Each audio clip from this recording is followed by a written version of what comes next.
All right, folks, coming up on Roland Martin Unfiltered for today, Thursday, April 4th, 2019. It was 51 years ago in an hour when Dr. King was assassinated on the second floor of the Lorraine Motel in Memphis. There's a ceremony right now commemorating that. We're going to go live to Memphis in just a moment, and we will actually participate in that moment of silence. At the very moment the assassin's bullet killed Dr. King, and I'm telling you right now, it sure as hell was not James Earl Ray.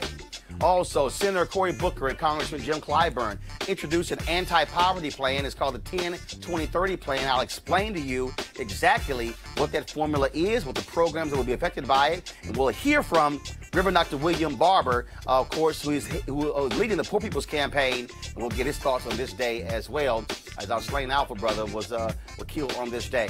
Republicans continue voter suppression. Now they're trying to criminalize voter registration drives in Tennessee. Yeah.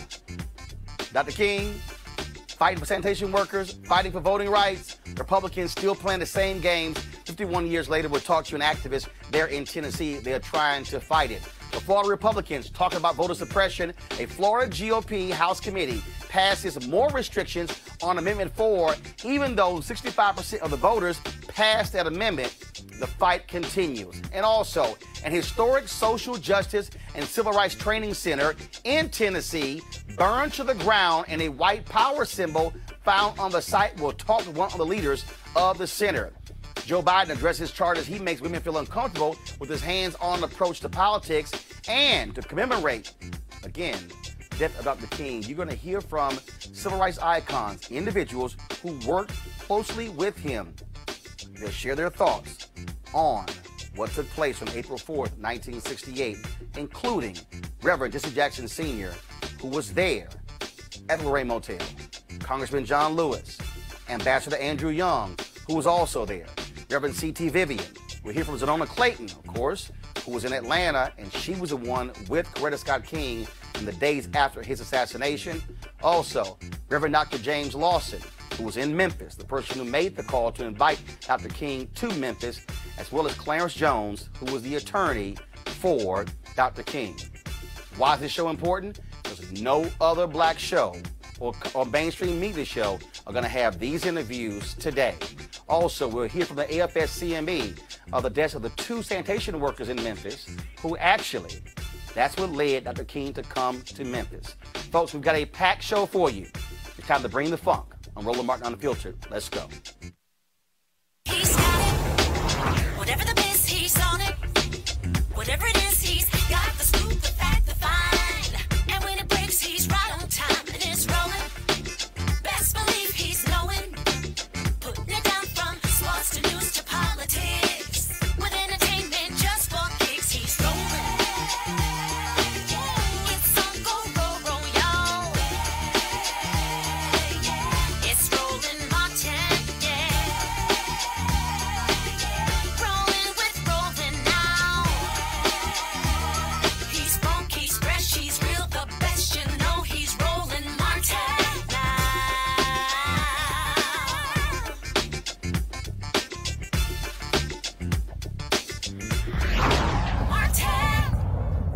Folks, right here is a live look at the commemoration event taking place at the National Civil Rights Museum, formerly known as the Lorraine Motel, because it was 51 years ago on this day when Reverend Dr. Martin Luther King Jr. was assassinated on the 2nd floor just outside of room 306 there in Memphis.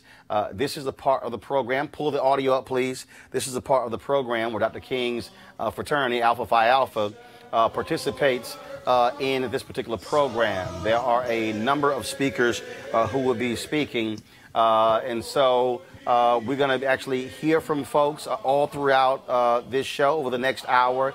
In addition, we will go live exactly at 7:01 p.m., and that's when the shot rang out in Memphis at 6:01 p.m. local time that killed Dr. King 51 years ago.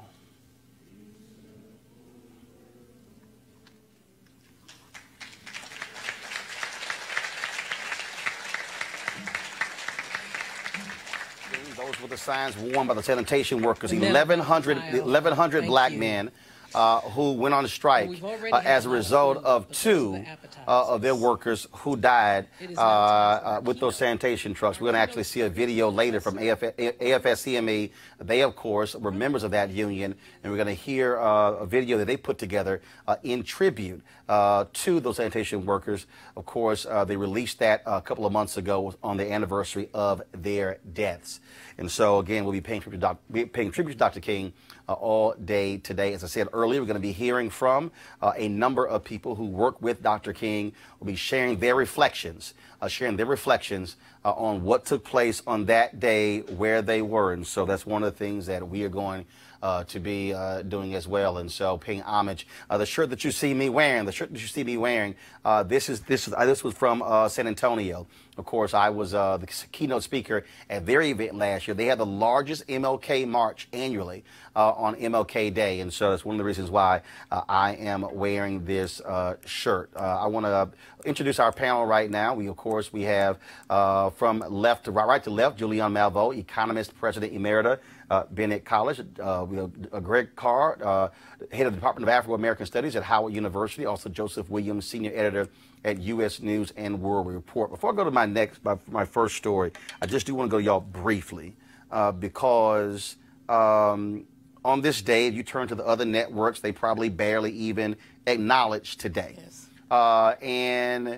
This is critically important because if you look at the issues that folks are fighting for today, those were literally the exact same issues Dr. King was fighting when he died. He was fighting against militarism, and then, of course, you have Donald Trump continuing to want to spend billions and billions of dollars more on the military. Then he wants to cut SNAP programs and food programs. And, of course, you have what's happening with education. You have what's happening with economics in terms of African Americans, this widening gap, this wealth gap as well, and the issue of poverty. He was planning the Poor People's Campaign in 1968 when he was killed. And here you have Reverend Dr. Rev Barber. We're going to chat with him in just a second. They are reviving that because we still are dealing with these massive issues of the rich getting richer, the poor getting poorer, Julian. Dr. King, in his Nobel Peace Prize acceptance speech, said, "I have the audacity to believe that people everywhere can have 3 meals a day for their bodies, education and culture for their minds, peace and freedom for their spirits." That is a statement that we have to go for. The other statement that I think is important is during the March on Washington, 1963, everybody wants to talk about the nonsense of the content of your character. But he also said, we have come to this nation's capital to cash a check. And that check has been marked insufficient funds. So if you lift up Dr. King, lift up his economic program, lift up his inclusive program, lift up the program in which he said that we all have the right to sit, and he'll use this language in other times, at the bountiful table of our nation where many had been excluded from. Right? Absolutely. You know, Roland, in many ways, the 51 years since Dr. King was assassinated have been, in this country, a direct response to that movement, a people's movement, led by black and brown people, led by African Americans, but including everyone. And when he touched the third rail of American politics and economy by dealing with the Poor People's March, the response has been virulent. He was assassinated, and in the 50 years since, we've seen an attempt to roll it all back. Here we are in 2019. From that second Reconstruction that Dr. King was at the center of, trying to fulfill the promise of the Civil War amendments of the first Reconstruction, Dr. Barber, as I say, our frat brother, dealing with this question of a third Reconstruction, yes, because we are facing a country where Donald Trump has replaced, yes, 1/5 of the federal judiciary, where they're eviscerating the federal budget, and where we're going to have to now fight in a way that Dr. King predicted in his last book. Where do we go from here, chaos or community? Joseph? And basically, this day kind of resonates with me because my grandfather was a sanitation worker. And so those conditions were horrible back in 60s, yes, even as late as the 70s and 80s. And now we're still fighting for the same thing that they were fighting for, which was a living wage, work conditions where you don't get killed for doing your job. The other thing that kind of resonates with me about today is the fact that so many people believe that Martin Luther King is encapsulated in the I Have a Dream speech. But yes, it was the entire agenda that you were talking about. Fair wages, anti-poverty programs, and demilitarization. He was so much more three-dimensional than a lot of the media give him credit for. And I think that today and talking about him in this way in this program kind of gets the message beyond that two-dimensional character. Of course, yesterday, folks, in Congress, a bill was introduced by Senator Cory Booker and Congressman Jim Clyburn that is an anti-poverty bill. They want to expand the use of federal dollars to fight persistent poverty based upon a formula devised by Congressman Clyburn several years ago called the 10-20-30 Clyburn Amendment. In the community, where 20% or more of the population has been stuck beneath the poverty level for the last 30 years. That is considered a persistent poverty community.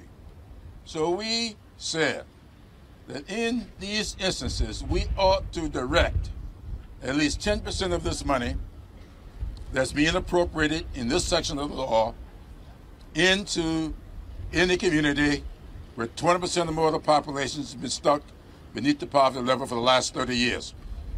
They're in 10, 20, 30. I am grateful for this opportunity to stand here with Congressman Jim Clyburn, one of the fiercest warriors for economic justice that I know. We know in this country we have a big problem, growing disparities between haves and have-nots, and it's really reaching a breaking point. And what this means is that millions of Americans today live in communities that do not have access to basic necessities like clean drinking water or affordable housing, working sewer systems, or broadband access. These disparities defy boundaries and place. You see them in rural areas and in urban areas. They exist in both communities that are in big states and small states, in red states and blue states. This is an American problem.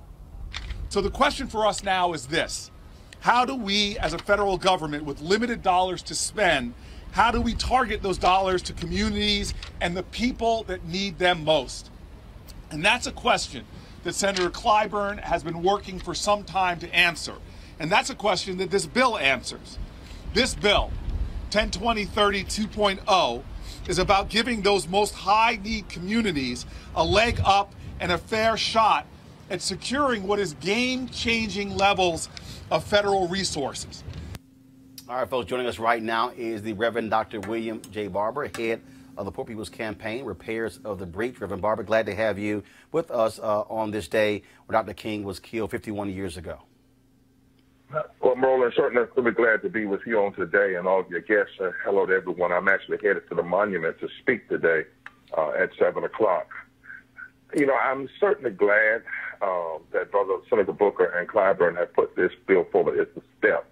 It's proving that the Poor People's Campaign, a national call for a moral revival, is starting to push the narrative and starting to force these conversations back into the public consciousness. However, you know, it is a step. We're reading the bill because we really are in a moment that we also cannot just have Band-Aid approach. We have to have fundamental reconstruction change. We have 140 million people in this country that live in poverty and low wealth. That's 43.5% of our nation's population. We had a presidential election in 2016. We had debates, both Democrats and Republicans, and not one time did the one debate dedicate itself to something that 43.5% of the people face. Most of the conversation was about middle class and the wealthy. We have, 37 million people without health care, even with the Affordable Care Act. And there was a direct connection between voter suppression and racist gerrymandering and the rolling back of programs that would help the poor that, in fact, hurts mostly white people. There's 66 million poor white people in this country, 60 million, excuse me, something like 20 million, almost 30 million black people, 40 million more white people in poverty, even though almost 60% of black people are in poverty and low wealth. So this bill is a step, but I am concerned. Number one, when we have to say to our Congress people, stop saying we have limited money. Right, and in fact, it was very interesting, Doc. Literally, when I heard that, I heard what's in the book at the moment he said that, it wasn't limited when Donald Trump had his trade tariffs and then all of a sudden found $12 billion instantly for those farmers. When they get $700 billion more in defense, and I can go on and on and on, when it was, but it's real quick to find multiple billions, but then all of a sudden, now it's limited. Right, and that's what Dr. King, that's why he connected racism, poverty, militarism. First of all, the racism, particularly something like voter suppression, allows persons to get elected who then are anti all of the programs that would lift the poor. Number two, poverty, he wanted to broaden it so that we see it was affecting everybody, because oftentimes the language of poverty is used as code word to mean black and brown and lazy and people that are just getting free stuff. But he also added militarism, because Right now, 53 cents of every dollar we spend discretionary goes toward the military. Almost $800 billion, 800. That is the resources that go into the military. If you're not willing to address that and not willing to address that we are putting only 15 cents into issues that in the areas that would help the poor and lift people up in education, but 53 cents, and by the time Donald Trump gets finished, it's going to be 62 cents, then you're not really serious. We have to challenge outright this issue of scarcity. We do not have a scarcity of resources. We have a scarcity of will, compassion, and moral ability to transform these issues. And lastly, Roland, we can't just talk about people that have been in poverty 30 years. It doesn't matter. What about communities that have been in poverty 15 years or 10 years? There's 140 million people. What we need is a omnibus bill, a massive transformation. That's what the Poor People's Campaign is putting forward. I just left the Capitol with Speaker Pelosi calling for, with my co-chair, a major hearing on poverty, and that we want to present people and issues and policies.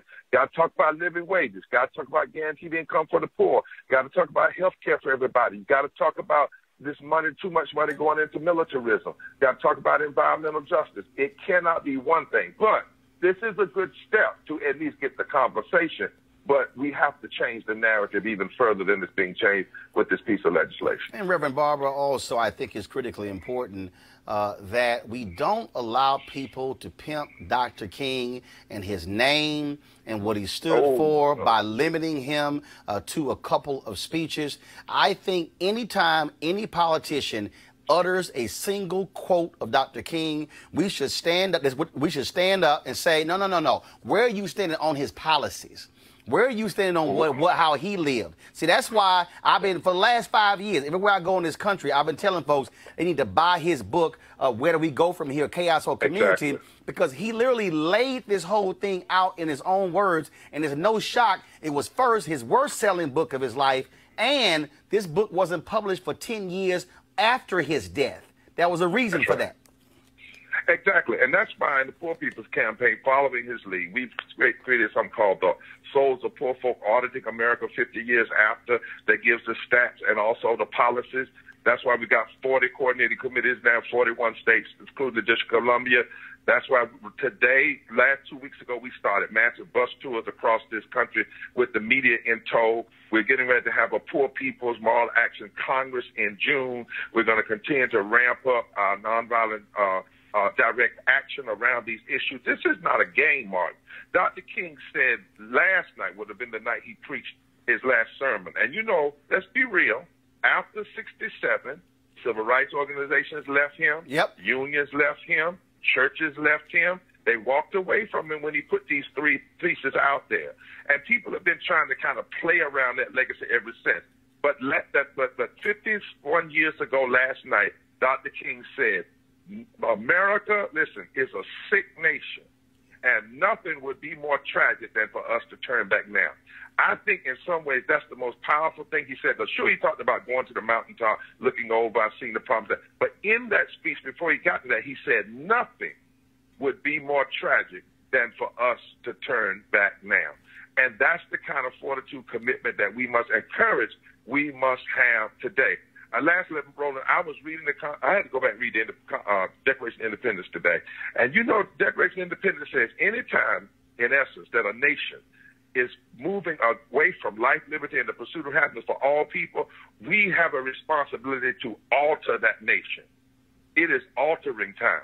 It is time for us to alter the direction of this nation, because 43.5% of this nation live every day in poverty and low wealth in the richest nation in the country. And as Jesus said about the fig tree, it's a damn shame. Joseph. So, Dr. Barber, nice to talk to you. I have two questions. The first is, your Moral Mondays were really impressive in that you got a multiracial coalition going to the state capitol, protesting a range of issues, not just poverty. I want to know, number one, how are you able to connect that with Trump voters, and are you able to convince rural white Americans that these things that happen in the cities are both connected to them and are in their best interests? And the second is, Are you able to tie this sort of a movement to voting? Talk about how you're able to do that. Yeah. Well, number one, on your first question, we've gone from eastern Kentucky, to Alabama. We've gone from West Virginia up in the coal mines with white people down to Mississippi. Our coalition with the Poor People's Campaign, a national call for a moral revival, is every race, color, creed, sexuality in this country. And the way we have found it is unity has to come through truth. That's why we don't use the government's number for poverty. That's why we don't say there's a scarcity, because we know the history. That was Lee Atwater's fourth pillar of the Southern strategy, to use tax cuts as a form of racial code word. We go into these communities. First of all, you got to go there. You got to go among people. And then when we go there, we actually show them the connection between voter suppression and who gets elected. And the sad and ugly truth is the people that use racialized voter suppression to get elected, when they pass policies, they hurt mostly white people. We showed them the connection between that and poverty, and that and the lack of living wages. Like all the southern states, for instance, are the highest in voter suppression, the lowest in wages, the lowest in insurance coverage, the greatest in the attack on immigrants. We believe in our campaign, as Dr. King did, that people can handle the truth. And in fact, they need the truth. And the reason why we frame it as a moral movement, even now, is because that left-right language is too puny. That's why we had 6 weeks of direct action last spring. And we're not finished with that, to push these issues forward. Now, on the voting piece, we know for a fact that the so-called Republicans, I call them extremists, developed a strategy to how they could control the government without having a majority. And that would be through voter suppression and racialized gerrymandering. But we also know that Democrats have refused to go organize in the South at the very time that the South is fundamentally open for change, because now it's 40% people of color. And if we organized in the South and brought poor and progressive whites into the fold along with brown people, we could change 4 or 5 southern states tomorrow, and you only need to change about 2 or 3 to change the whole climate of politics in America. And so what we're doing is we're registering people for the movement who will vote with a certain politicization. And that's why we're doing these movements and growing bus tours and hearings and other things all across this country. And that is why we talk about 5 interlocking injustices. If you want a third Reconstruction, you have to address systemic racism, systemic poverty, ecological devastation, the war economy and militarism, and the false moral narrative of Christian evangelism and Christian nationalism, all together. They are interlocking injustices that you can't separate. You have to address them together. Greg? Good evening, Rev Barber. I always enjoy talking to you, brother. 2 very quick questions. Number one, we know Donald Trump has already replaced 1/5 of the federal judiciary. We know the wars that you've waged in North Carolina and beyond. I think about something Dr. King said, Harry Belafonte, and Belafonte has said many times, including in interviews with our brother Roland. I fear I'm integrating my people into a burning house. How do we address the ultimate strategy of white nationalists like Mitch McConnell to basically say, if we can get the judiciary, we will ride this until the wheels fall off? And then the other question, just a broad question, since this is a moral movement, and since Dr. King was a prophetic voice, not a politician, do we in fact envision a future where it may not be that there is a United States of America, and if the country must be sacrificed and ultimately for the people to advance, what might it look like if we just even think that even the U.S. is not our goal? Ultimately, truth is our goal. Well, ultimately, in a prophetic movement, truth and justice has to be the goal. I think we're at a point where the question is now, not can the Democratic Party be or the Republican Party be, but can America be? That's right. I mean, when 50-some years after the Voting Rights Act, you have less voting rights than you had 50-some years ago, that's a serious question. Can America be? Today, as we're here today, it's been 2,091 days, I believe, since the Supreme Court gutted the Voting Rights Act, and the Republican Congress has refused to act on it. But not only that, we also have progressives and Democrats often who are so willing to compromise, sometimes they can't stand true on anything. So I think we're in a third Reconstruction kind of moment, and the question really is, can America be? Now, how do we address Trumpism and white nationalism? First of all, I think we have to stop just saying Trump. Trump is at what Neil Painter called it, iconography of a too often repeated American reality. He's like when you have a cold, you sneeze. What comes out your nose ain't the cold, ain't the problem. It's the symptom of the problem. You got to go deeper in the system. So the ground was laid for Trump in 2010 when 26 states passed voter suppression. We have to target the enablers. He couldn't do a thing if McConnell and them didn't go to nuclear options when it comes to the courts. And that is why we must build state-based movements from the bottom up. It's nationalizing state movements, not just having a national movement from the top down, which is what we're trying to do in this campaign.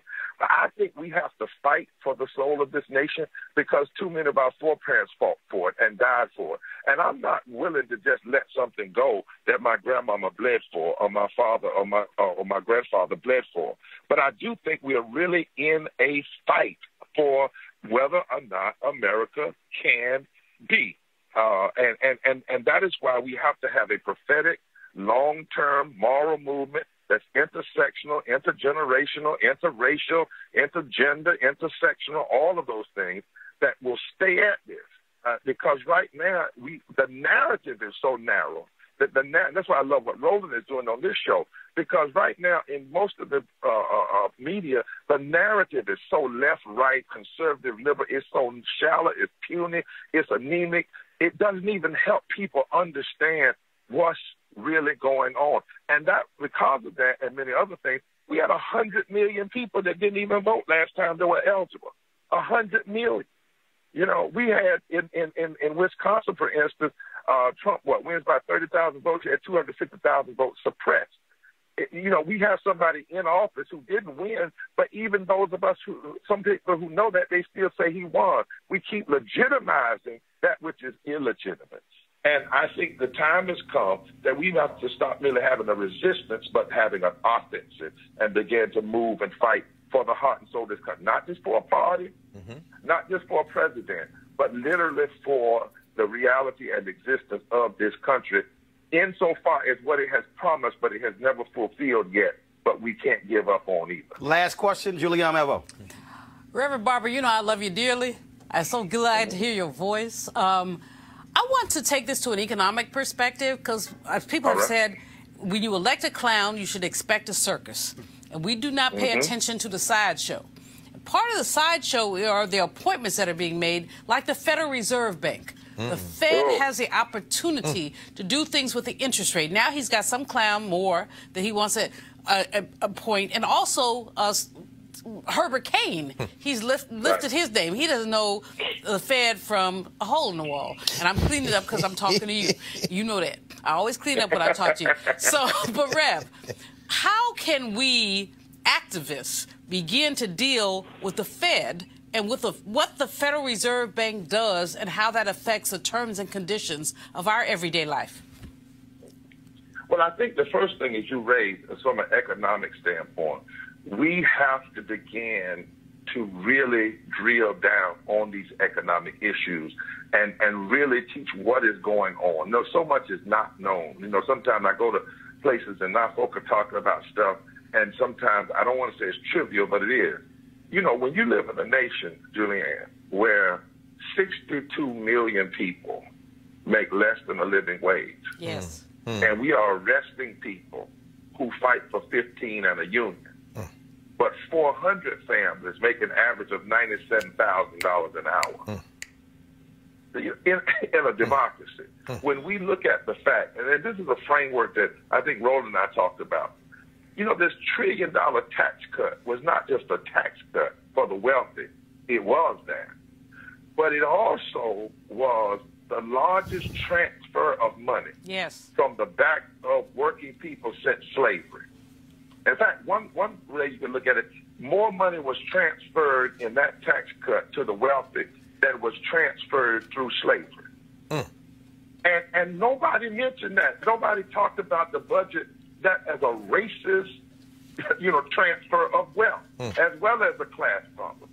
So when we look at this issue of how interest rates are used, how interest rates enable the ownership of homes or the ownership of land, and how it also can keep those things from happening.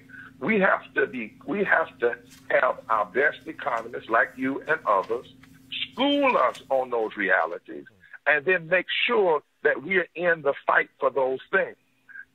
We cannot just be in the fight, say, for what is deemed civil rights, like voting rights. We have to be engaged in the monetary and fiscal policies of this nation. And let's be clear. Let's be clear. Racism, genocide, and slavery was always about money and the interest rate. Jim Crow was always about money and the interest rate, who got what, when, where, and how, and the fiscal policies of this nation. There's a book now that says we've made the mistake of thinking that the ignorance about race came first. The author says, no, the decision to use people for economic growth, even if it was in an inhumane and immoral way, came first. Then the cultural racism to justify it came second. I like to say, once folks decided you needed a certain people that you could make money off of and benefit the country without them getting any benefit, you had to have, then you had to develop a system of bad biology, their color, their skin determine the size of their brain, a sick sociology that couldn't be around other people, evil economics, the end means justifies the end, and then you had to have what I call a heretical ontology, and that is that God meant it to be this way.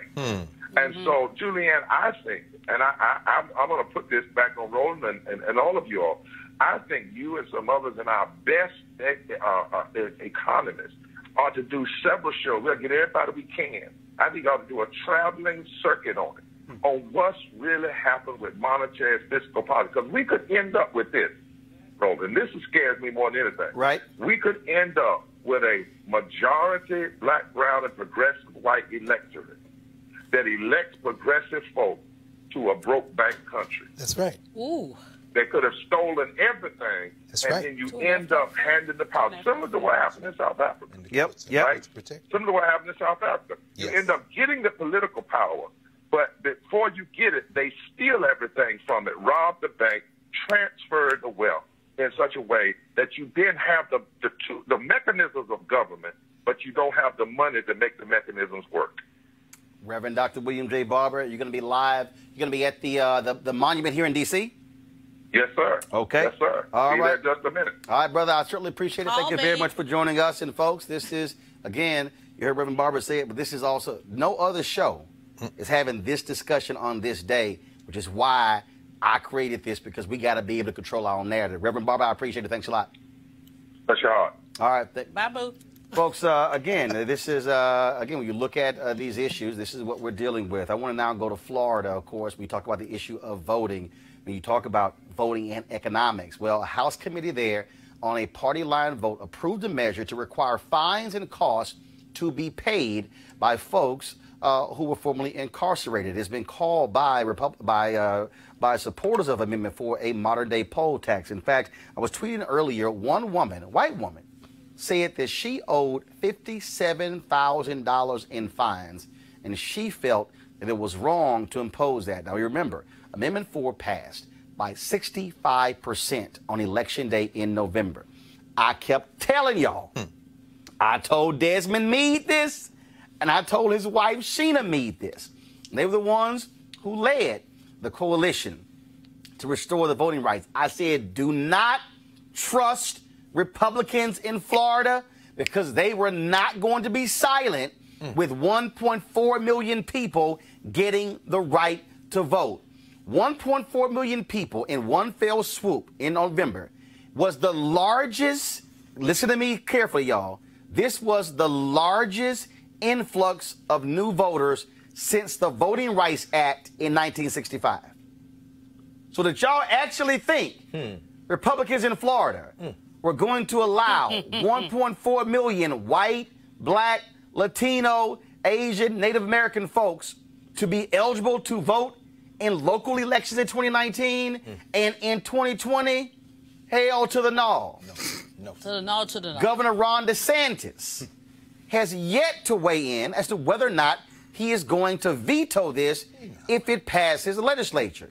And let me also unpack this, because you heard Rev Barber talk about gerrymandering. Republicans in control of legislatures. They, many of them after 2010, when a whole lot of us stayed the hell at home, they picked up 16 legislatures, flipped across the state. Republicans ended up having 31 governor's mansions. They began to gerrymander seats, guaranteeing them majorities. They have a supermajority in Florida, meaning they can pass whatever they want. Democrats don't even matter. Now, if 1.4 million people now get the right to vote, and then they register, then they vote, Republicans could very well lose in many of those places. What does that then mean? They can't now gerrymander. Census is in 2020. That's typically when lines are redrawn. But see, folks sitting here acting like, oh, this is no big deal. No. They are going to fight to the end in order to guarantee they have power. Joseph, when I won NABJ's Journalist of the Year in 2013, it was because of our coverage of voter suppression. I keep trying to explain to people that they can't act like, even with these candidates running on the Democratic side, well, it's no big deal, this is nothing. This is Greg mentioned it earlier, Donald Trump has appointed 22% of all appellate federal judges. And counting, because they recently changed the rules, so they put the judges on an assembly line. So if you're in Florida and you file a lawsuit in federal court, you will be heard by a judge, largely a Republican judge. All this stuff is connected. It matters. If we're talking about, Rev Barber was talking about how they will empower themselves and steal the treasury and change it's American apartheid, and it's happening in slow motion, and it's happening right now. That's part of the issue, is that 2010, the dividends for Republicans that they got in 2010, they're still paying off. They're still paying off because they managed to gerrymander, and although there was the great blue wave that happened in 2018, it still ran up against a pretty tough Republican red wall, a wall that was not crushed. And you can imagine what would have happened if gerrymandering was not a thing. And keep in mind, the Supreme Court may very well issue a ruling on gerrymandering, and they may allow it. And if that happens, every state Republicans control will immediately redraw lines to benefit them. It will get locked in for a generation, not just 4 years, or more. Generation. For generations. Exactly. That's the issue. Is that when you start appointing these little 39-year-old white girls who have not been, haven't even been practicing law for 5 minutes, when you start appointing them to lifetime appointments, what you're saying is that, the heifers are going to live, excuse my language, but the heifers are going to live to be 70. Well, no, what you heard Rev Barber said, if they're bankrupting us, that's right, by 2043, when America's the majority of people of color. That's right. But then, to your point, that woman who was 34 years old, appointed to the federal bench, she will be she'll be 59 in 24 years by 2043. So they'll be taking the money, but still control the courts. And now, oh yeah, people of color, we have demographics numbers. And we've seen this before, Roland. Yeah. We saw it in Atlanta. Let's look at Atlanta. We saw in Atlanta that black folks became the majority in terms of population, were able to elect black people, but did not have the financial means. We saw it in South Africa. Right. Black people the majority, but not the control of the financial means. And so basically, when these judges are going to dictate the terms and conditions of financial interactions, which I'm concerned about voting, but I'm an economist, y'all. So I'm also concerned about the ways that home ownership is going to be affected, the ways that bankruptcy is going to be affected, the way that confiscation is going to be affected, and what we have is a dual track. Well, like you said, it's all interlocking. What Rev Barber said, and you're right, y'all. With this fast track, Mitch McConnell is a feckless tool of corporate interests. He's not going to change. And Roland, you got us going tonight on this anniversary of Dr. King's assassination, brother. Dr. King was a prophetic voice. This is evil. We're facing evil in the world. And these unadulterated evil. No question. You can't appeal to it. You can't reason with it. Nope. There are 2 stolen governorships in the South. Ron DeSantis stole, and 2 stolen Supreme Court. But I'm talking about what you're talking about, voter suppression. Those elections were stolen. Our frat brother Andrew Gillum, he could have kept fighting. They didn't count all the votes. Stacey Abrams in Georgia, they didn't count all the votes. So what did these white supremacists do? This heartbeat bill in Georgia, this poll tax in Florida, and when it comes to the Supreme Court, because they're going to go to court, what's going to happen? John Roberts is running all this through freedom of association, through the First Amendment. They are rallying the troops for this thing to run until it comes apart. And in fact, the folks, here's what's happening in Tennessee. Republicans are trying to make it more difficult for organizations to register voters. A bill sponsored by the Secretary of State, Trey Haggard, would virtually criminalize voter registration drives.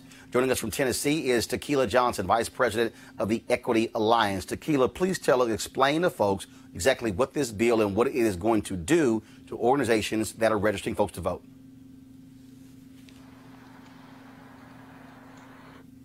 Tequila, are you there? Oh, hi. Yes. So explain to us, you're live, explain to us what this bill will do for organizations that are registering people to vote. So right now in the state of Tennessee, our Secretary of State, Trey Haggard, has proposed a bill that's essentially going to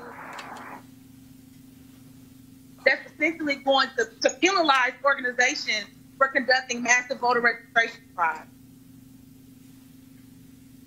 Okay, explain that. How would it be penalized?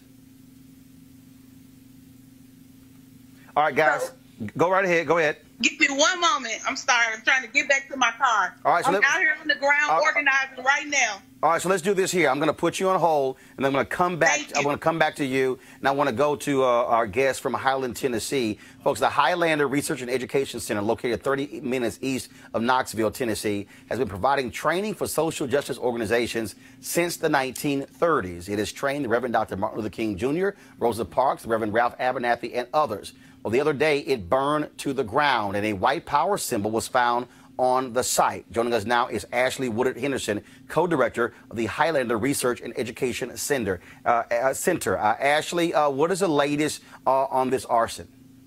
Hey, good evening, Roland. Thank you for having me on. And hello to all our comrades that are watching the show. So just to be clear, one building on our nearly 200-acre facility burned down, our main office. And the white supremacist symbol was in the parking lot of that office. We use that office daily, and we had not seen it before the morning of the fire on Friday. The investigation is still ongoing, and we are surviving it. We are monitoring it very closely, and we expect a full and thorough investigation and for justice to be served if this does come back with a cause of arson. Obviously, it is troubling to the folks there to have this burned to the ground and for that symbol to be found. Absolutely. It's devastating. And our biggest priority was that people be safe. So no one was physically harmed. Our archives are still very much intact. Although we don't know yet what we lost in that building. The investigation hasn't been cleared. The fire investigator didn't get here until Monday. The fire started on Friday. And so we're waiting to be cleared to be able to go in and see what we can salvage. What we do know is that the overwhelming flow of support from all over the world, every Central Appalachian state, all over the South, all over the country, from Japan to the Philippines, Palestine to Kenya, South Africa, we've heard so much love, so many Highlander stories, so many offerings of support. And so we're going to do our due diligence to love and support each other, to continue to be a movement catalyst in the South, and to continue to do our work and keep each other safe. All right, then. Ashley Woodard Henderson, we certainly appreciate it. Thank you so very much. Thank you, Roland. All right, then. I want to go back to our panel real quick here. Bottom line is, again, we're changing. I keep saying white fear is driving so much of these things that are happening. Demographics are changing. They got problems with the people of color who are in Congress.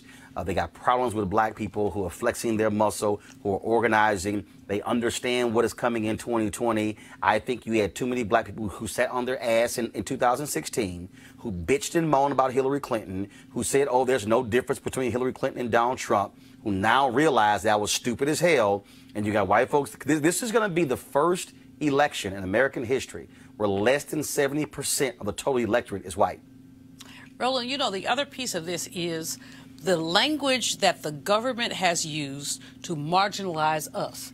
Remember this concept of so-called black identity extremists. But no one has talked about white identity extremists, and these white people are identity extremists. Who burns down a damn educational center? It's an educational center. The same people, Greg, who are white domestic terrorists, who are terrorizing folks all across the country, and then you have the Trump administration who wants to get rid of that office in the Department of Homeland Security that focuses on domestic terrorists. That's right. I mean, Highlander, man, this is a jam-packed show. This is the only place we talk about Highlander like this. I mean, here's the place where Rosa Parks was, where Septima Clark was, where Martin Luther King was. These sisters, Ella Jo Baker. I mean, you know, and they used to have billboards in the South where they see Dr. King sitting at Highlander and it said Martin Luther King at Communist Training School. And the joke the snick used to tell was they go down the street and they would see these billboards and these white supremacists would say, these are stupid billboards. They tell you, they look at him, he's at a communist training school. And then the white kids would come and say, these are stupid billboards. They tell you that he's at communist training school, but they don't tell you how to get there. The point being, Highlander was radicalizing for the last 60, 70 years. Non-black folks and white. But we're at a moment, it's radicalizing, but we're at a moment where anything that stands for justice is basically a target. So how, after 60 years, as you say, of Septima Clark, Dr. King, call the roll, after all this, that some crazy white folks decide we're going to burn this up? Well, this is my point. As you're saying, Roland, folks went to sleep. When you burn a building in Highlander, you might just wake some folks up. And then we might get ready to punch somebody dead in their political face. Joseph, real quick. Basically, I'm from Tennessee. This does not surprise me. Me too. I mean, even in the most enlightened moments, we still have those problems with race, and it does not appear to be going anywhere anytime soon, particularly when you have an entire administration that's fanning these kind of flames. And again, no shock, of course. 51st anniversary of Dr. King being assassinated, Memphis, Tennessee.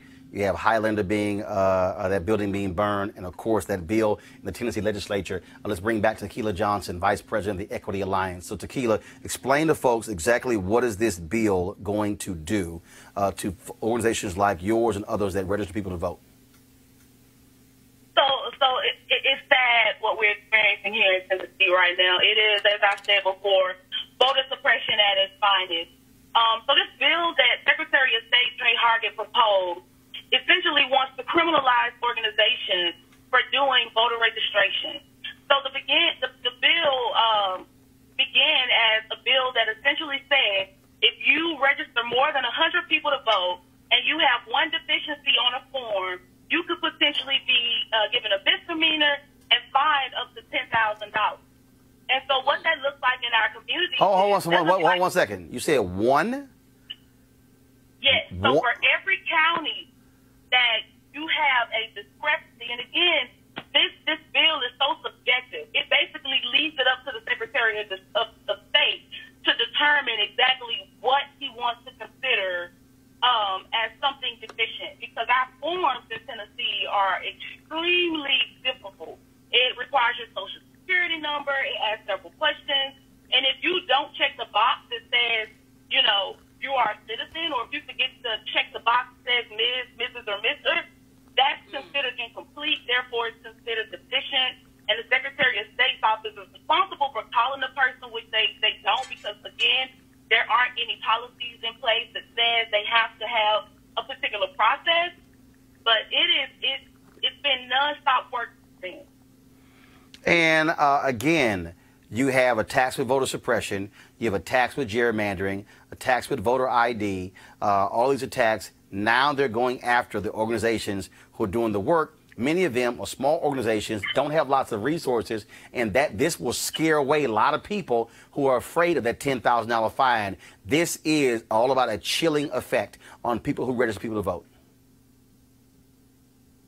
Yes, you're exactly right. I mean, small organizations are now going to be discouraged. And it's sad because here in Tennessee, we pride ourselves on volunteerism. And in a state that prides itself on volunteerism, you want to discourage the number one thing that people volunteer to do. I mean, it's what makes America a democracy. We are all about being patriotic here in the South, but we want to suppress people's vote, and we want to make the democracy as limited as possible. And we know democracy works best when we all participate. And it's disheartening. It's sad. Like we said, there hasn't been much investment in Tennessee in terms of on the ground work. What you just witnessed was a live shot. Me running from a coffee shop where I was students about this bill to get to my car to be able to talk to you, because that's how limited we are down here. But, you know, on this day, April 4th, the day that they thought they killed the dream, I'm here to say we have picked up the torch. We're going to continue running, and we're not going to allow what so many people fought for to go in vain because we're afraid to push back. We'll continue pushing back. All right, then. Well, we sure appreciate Tequila. Thanks a bunch. Keep us updated on what's happening with this bill as it goes forward. I sure will. Thank you, Roland. All right, thanks a bunch. Real quick to our panel. Again, this is Rosa Clemente just sent me a tweet. She said, hey, thanks for covering the Highland story. And the thing for me is this is what, let me just be frank, pisses me off with national media and also even these black networks. I appreciate the docu-series that BET is airing right now, Finding Justice. My problem is you do a 6-week docu-series on stuff that's been happening in the last 3, 4, 5 years, but you have no show, at least even a weekly show, to keep people abreast of what's happening today. That's right. And what's going to happen, stories like this, national media, they'll get around to this story next year when they're registering saying, oh my God, look what they're doing in Tennessee, because they're not covering what's happening right now. And in trying to get our people to understand why we have to have our own platforms, because we should be mobilizing folks right now, helping Tequila when it comes to what they're doing right there. And not just black folks. That's also white folks who are registering. That's elderly people. That's young people. And it bothers me, again, we fall for this okie doke with these national media outlets who don't give a damn about stuff like this here until it rises to a national battle, if there's a fight or something along those lines, when they are swinging right now. Roland, you know, history belongs to he or she who holds the pen, he or she who tells the story. This is why I appreciate you, because you've made a commitment to tell the story. These are stories that aren't coming out, as you say, on the majority media. And so they come out through the Roland Martin show, through other places. But here's the point.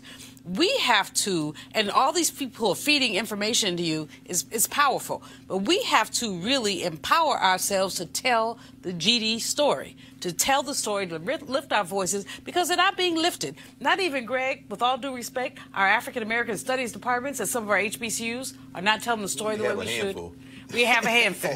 We have a handful. But the work has to be done, and we have to be committed to the work. Real quick before we go to Memphis. Listen, brother, the last 50 minutes, as you say, Dr. Malvo, Julianne, we have seen, and we've seen these stories that aren't covered anywhere. The news entertainment media is virtually unwatchable. It's horse races. They talking about Tim Ryan and his Pete Buttigieg going to raise more money.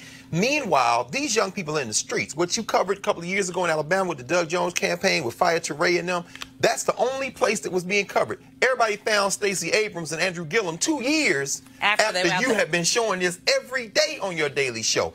If we're serious about our liberation, we have to invest in that, and that means we got to invest in this space.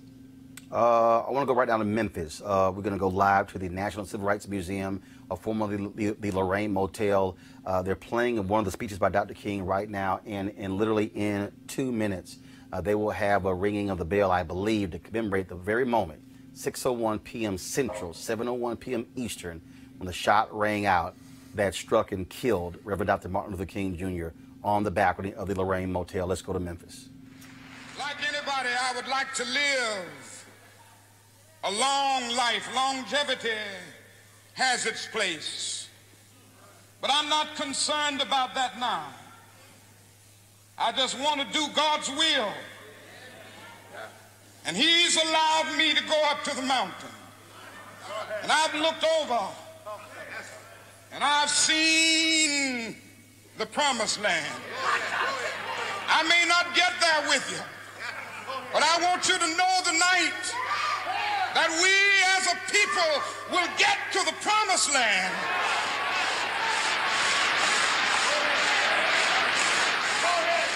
So I'm happy tonight. I'm not worried about anything. I'm not fearing any man. Mine eyes have seen the glory of the coming of the Lord.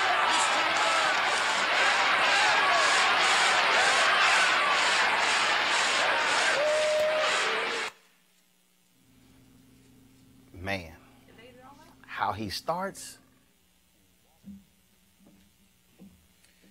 Friends, it is 6 p.m.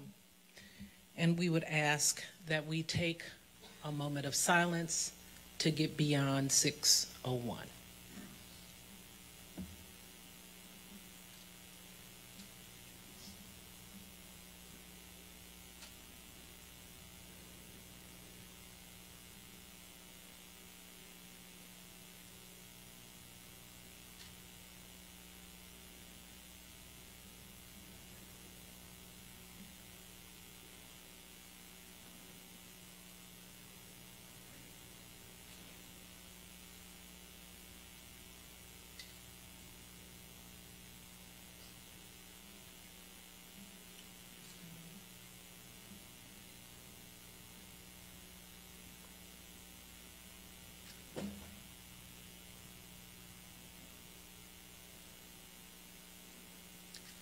Thank you.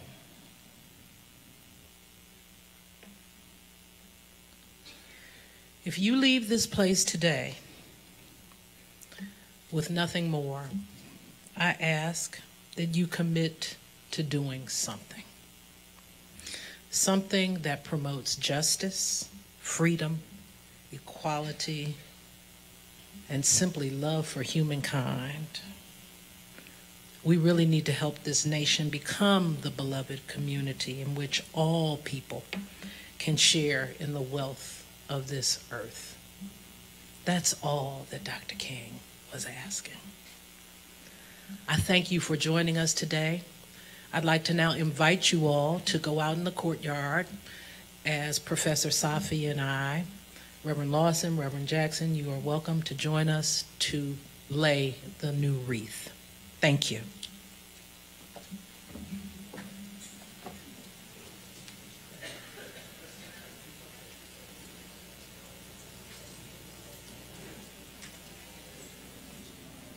So, folks, that's live from Memphis, National Civil Rights Museum, formerly the Lorraine Motel, where they hold an event every year commemorating the death of Reverend Dr. Martin Luther King Jr. Now, keep in mind, the reason he was in Memphis was because 2 black sanitation workers were killed in February of 1968. They were part of the AFSCME labor union. A couple of months ago, they released this video commemorating the deaths of those 2 men. Many of us don't even know their names. They're Echo Cole and Robert Walker. Well, it has been 50 years today since 2 Memphis sanitation workers were killed. In remembrance of those men and the launch of the sanitation strike, the Washington Post is reporting elected leaders from more than 70 cities are going to be observing a moment of silence this afternoon. A ceremony is being held in Albuquerque, New Mexico. South Florida sanitation workers paying a touching tribute. Here in Dayton, a moment of silence was also held. Cincinnati leaders and public service workers took part in the national event. Here in San Diego today to honor Echo Cole and Robert Walker. So you saw the signs in that video, I Am a Man, and last year AFSCME launched their I Am campaign focused, tied to MLK 50, and it was actually a multi-year effort. This was a commentary that Lee Saunders, who you just heard, the president of AFSCME, they also are a partner. They were actually the first, it's important, they were the first partner for this show. When we launched, and this was the commentary they put together to explain their I Am campaign. Thanks, Roland. It's an honor to contribute to Unfiltered and to launch this partnership with you. I look forward to being with you every few weeks, offering my perspective about current issues.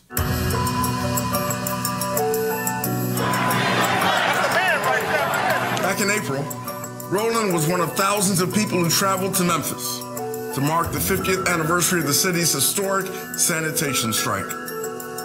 In 1968, 1,300 African-American sanitation workers, members of AFSCME Local 1733, took a stand against degrading working conditions at the hands of a pro-segregation mayor. They marched under the simple but powerful slogan, I am a man. Dr. Martin Luther King Jr. joined the struggle, coming to Memphis to express his solidarity. It was there that he was assassinated on April 4th. To remember these extraordinary events, AFSCME launched an initiative called I Am 2018. Check us out on Instagram at I Am 2018. This campaign isn't just about what happened in 1968. It's about what's going on in our communities right now. It's about the injustices and opportunity gaps we still face today. I Am 2018 isn't just a commemoration. It's a call to action. A call to action to keep fighting for civil rights, workers' rights, and basic human rights. A call to action to get involved online and in your communities. A call to action to fight for change, block by block, tweet by tweet. I Am 2018 didn't end with our events in Memphis this spring. This is a sustained campaign now, reaching one of its most important phases. Election day is in 9 weeks. The stakes are high, and your participation is essential. In cities nationwide this fall, we will be telling the Memphis story again, connecting it to today's challenges, asking people to answer the call to action by engaging directly in the electoral process. There's no better way to honor the heroes of Memphis than to vote in this year's election. Thanks very much. And I'll see you next time. Don't forget to follow us on Instagram at I Am 2018.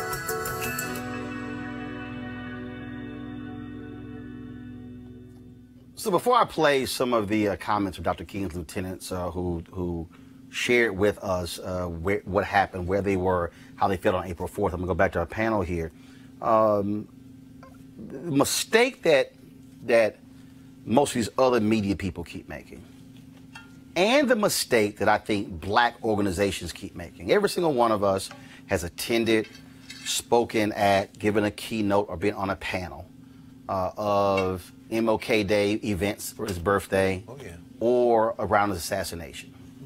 And I believe one of the fundamental problems is that they keep looking back as opposed to taking that period and tying it to present day.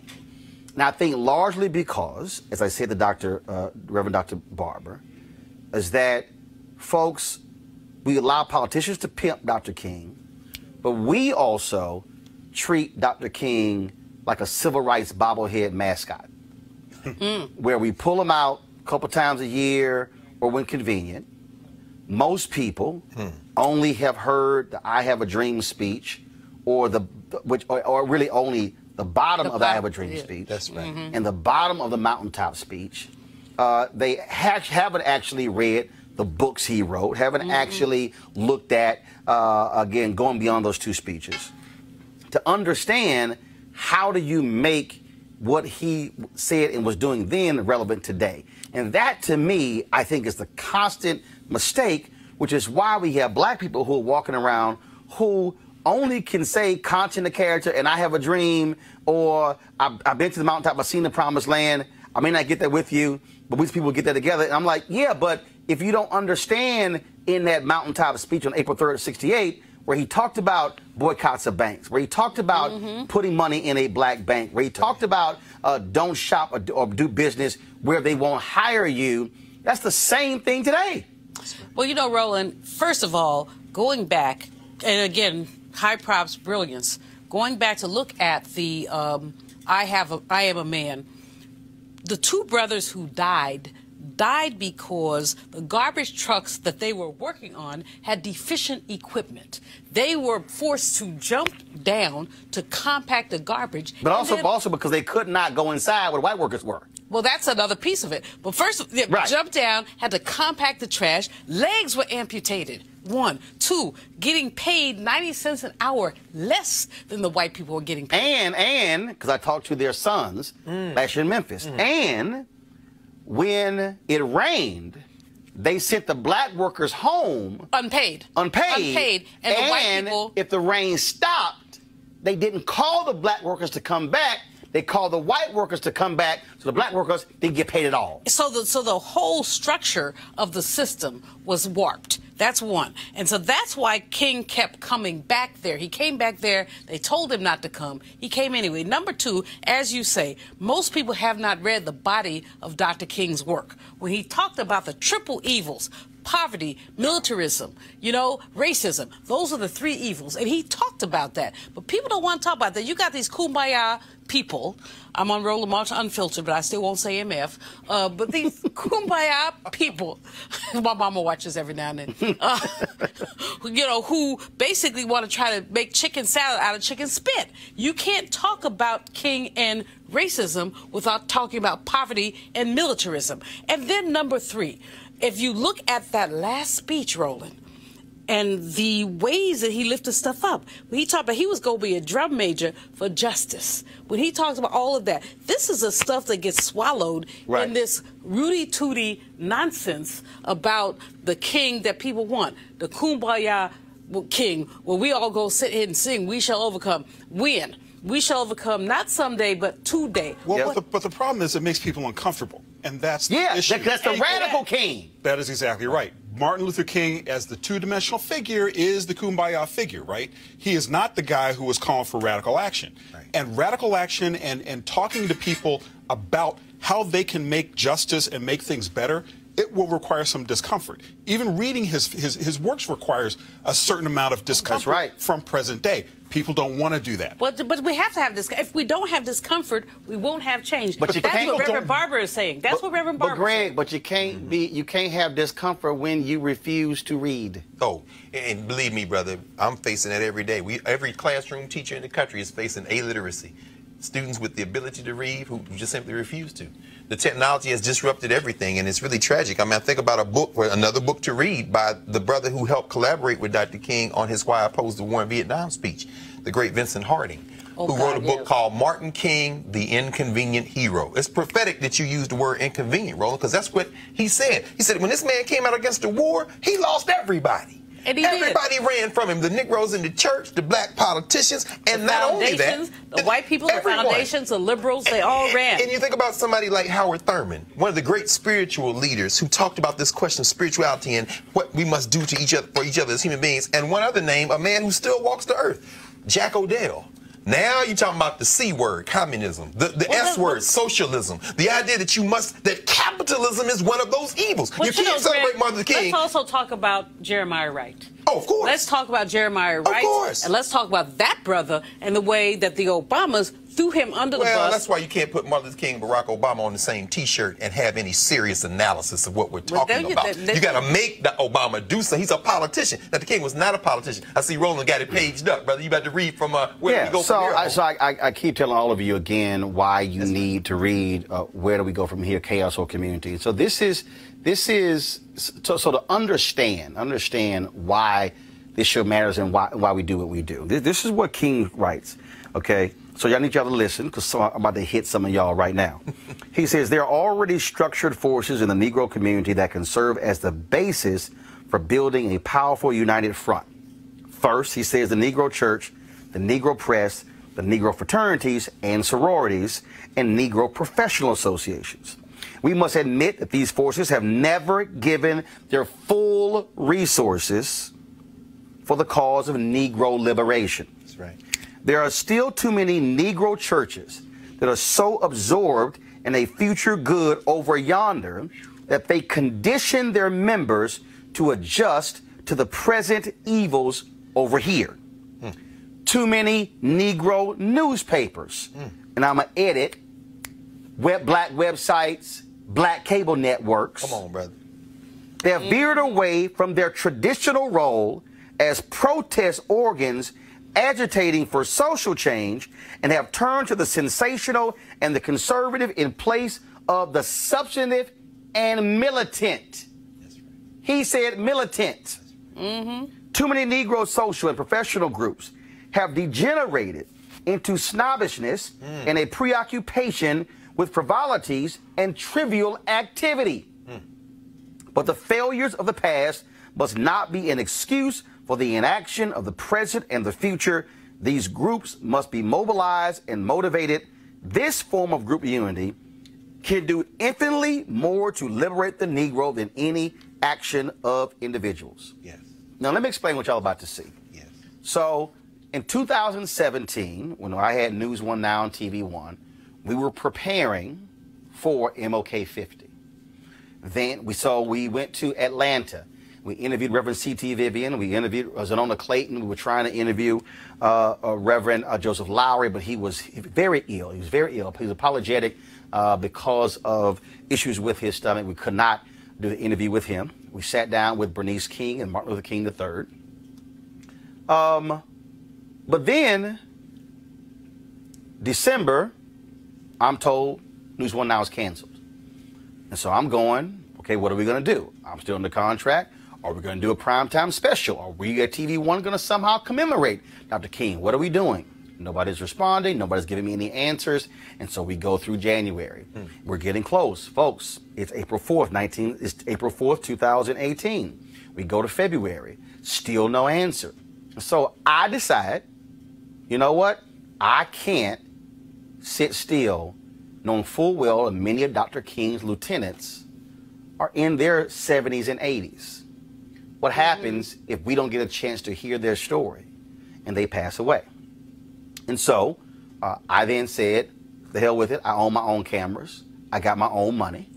And so we then embarked around the country to interview as many of his lieutenants as possible and the people who actually worked with him. Around 12 to 14 people, we would travel around the country interviewing. At a speech in Buffalo. And then we, of course, drove down to Ithaca, New York to interview Dorothy Cotton, to talk to her, the only woman who was in Dr. King's inner circle. I spent about $30,000 of my own money to do all of these interviews. That was travel, that was editing time, that was all, you know, everything that goes with it. Why?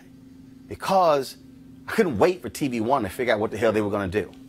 Finally, in March, I convinced them at least to do a live stream, and so finally we did that. But had we waited, most of the interviews you would see right now, we would have never gotten. Why is that important? We had the last sit-down interview with Dorothy Cotton in February of 2018. Her last words to me, I'll see you in Memphis in 2 months. Her doctors would not let her go to Memphis. She died in May of 2018. Had we not done the interview, we would have never heard from Dorothy Cotton.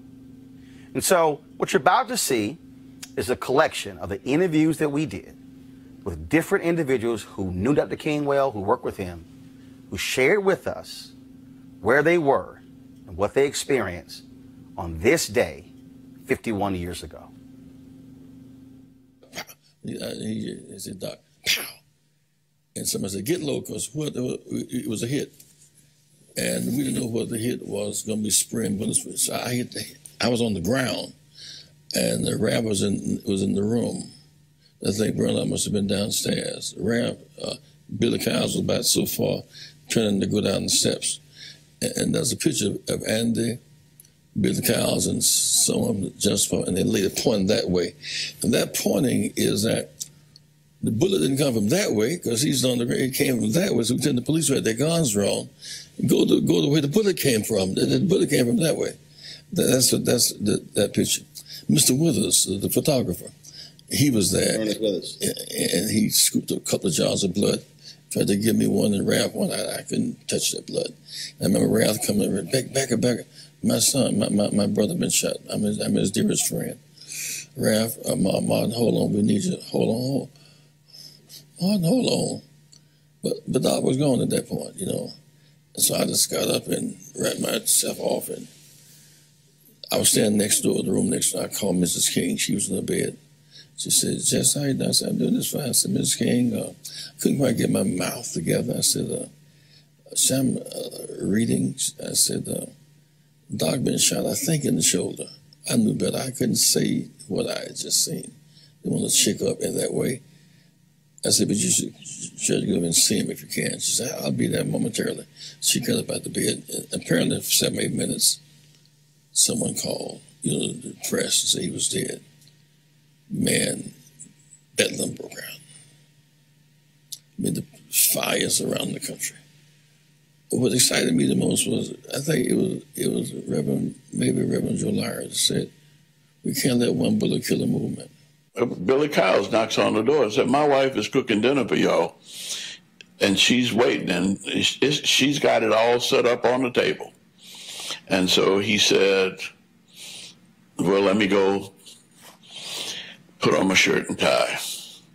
And he went upstairs and put on his coat, shirt, and tie. And he'd just come out, and I said, look, it's still cool. You better get your top coat. And it was almost as though he was saying, I don't need a coat. And he sort of raised his head like he was testing the weather. And then shot rang out. I thought it was a firecracker, a car backfiring. I never thought of it as a gun until I looked up and I saw that his shoes were sticking in the iron railing. And I ran up and realized that the bullet had knocked him out of his shoes and had severed his spinal cord. And he probably didn't even hear it or feel it, you know. And I mean, my first thought was, damn, you going to heaven and leaving us in hell. You can't do that. I mean, we got to go with you. You can't go and leave us here in all this mess. This is your mess. And now you going on to glory. So it's 6:01 p.m. on April 4th. Where are you? I don't know. 6:01 p.m. on April 4th, 1968. Oh, you mean when Martin was shot? Were you in Chicago? Yeah. No.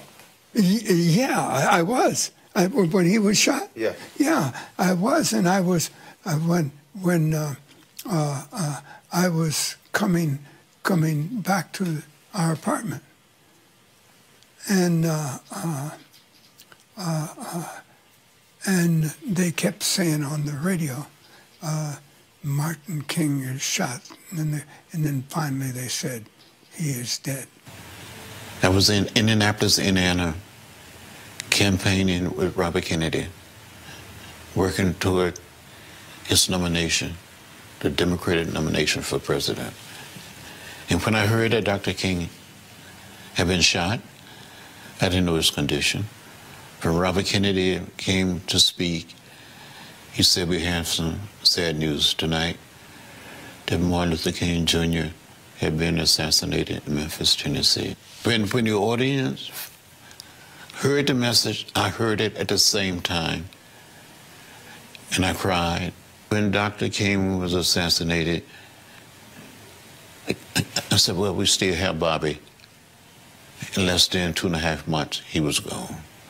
And I think something died in America with the death of Dr. King and Bobby Kennedy. April 4th, 1968, I was in my office in Wall Street, and I was leaving early because I was preparing to go down to Memphis, Tennessee. I had already talked to Martin earlier and to Bernard Lee and Andy about the logistics, about I want to be sure that you're going to have somebody meet me at the airport so you can take me directly to the place where he was speaking, okay? So I'm rushing to go to the airport. And the phone rings, and I said, I don't answer the phone. Then something said, I don't know. I said, answer the phone. So I picked up the phone, and it's Harry Belafonte. I said, Harry, I can't talk to you. I'm rushing to the airport. I'm going down to see Martin now. He said, you got your television? I said, no. I said, he says, Martin's been shot. I said, what? So I turned on the television. And there, that's all it is. Martin Luther King Jr.'s been shot, you know. I get on the phone. I can't reach anybody. All the lines are busy. I can't reach Billy Kyles. I can't reach anybody. Can't reach Bernard. Can't reach anybody. Can't reach anybody. Me. And I'm trying to decide what to do. And then the phone rings again. You know, I wasn't even paying to the television. The television's in another room, and I'm trying to get through on the phone. Harry Belafonte, he says, Martin's dead. And he says to me, well, what are you going to do? And I said, well, what do you think I should do? He said, I don't think you should. Harry says, I don't think you should go. I said, we should get some more information. I don't think you should go. So I hang up the phone. And the very first thing that came into my mind was they finally got him. They finally got him. Sometime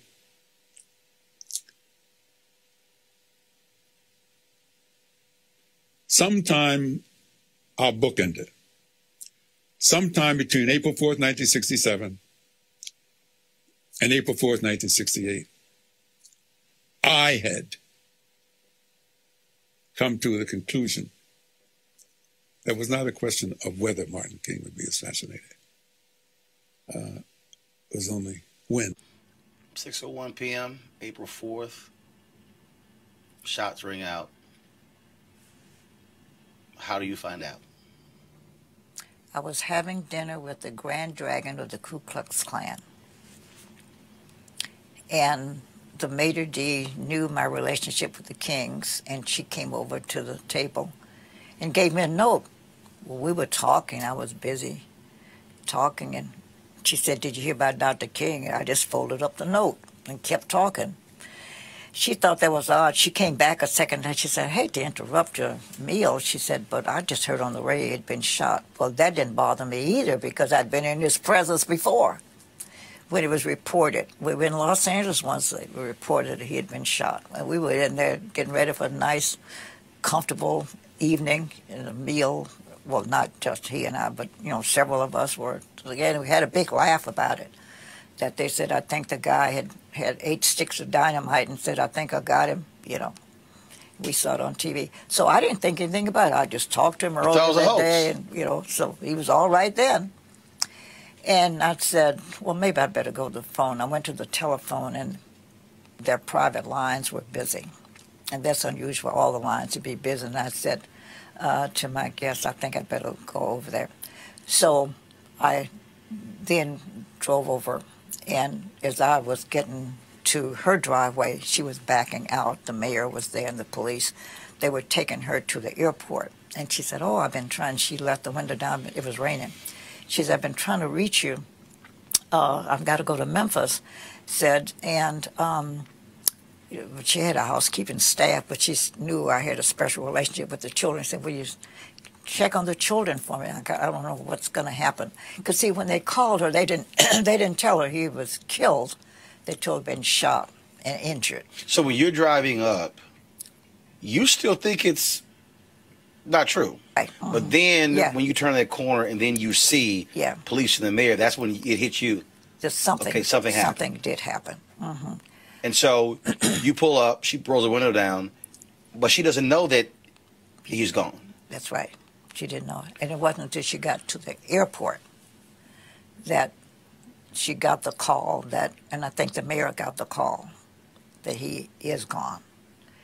And so Martin's secretary was there at the airport to join her. And they went to the ladies' room, and that's when she got the real official word. And then she came back home. None of us, of course, knew that the next day would be the assassination.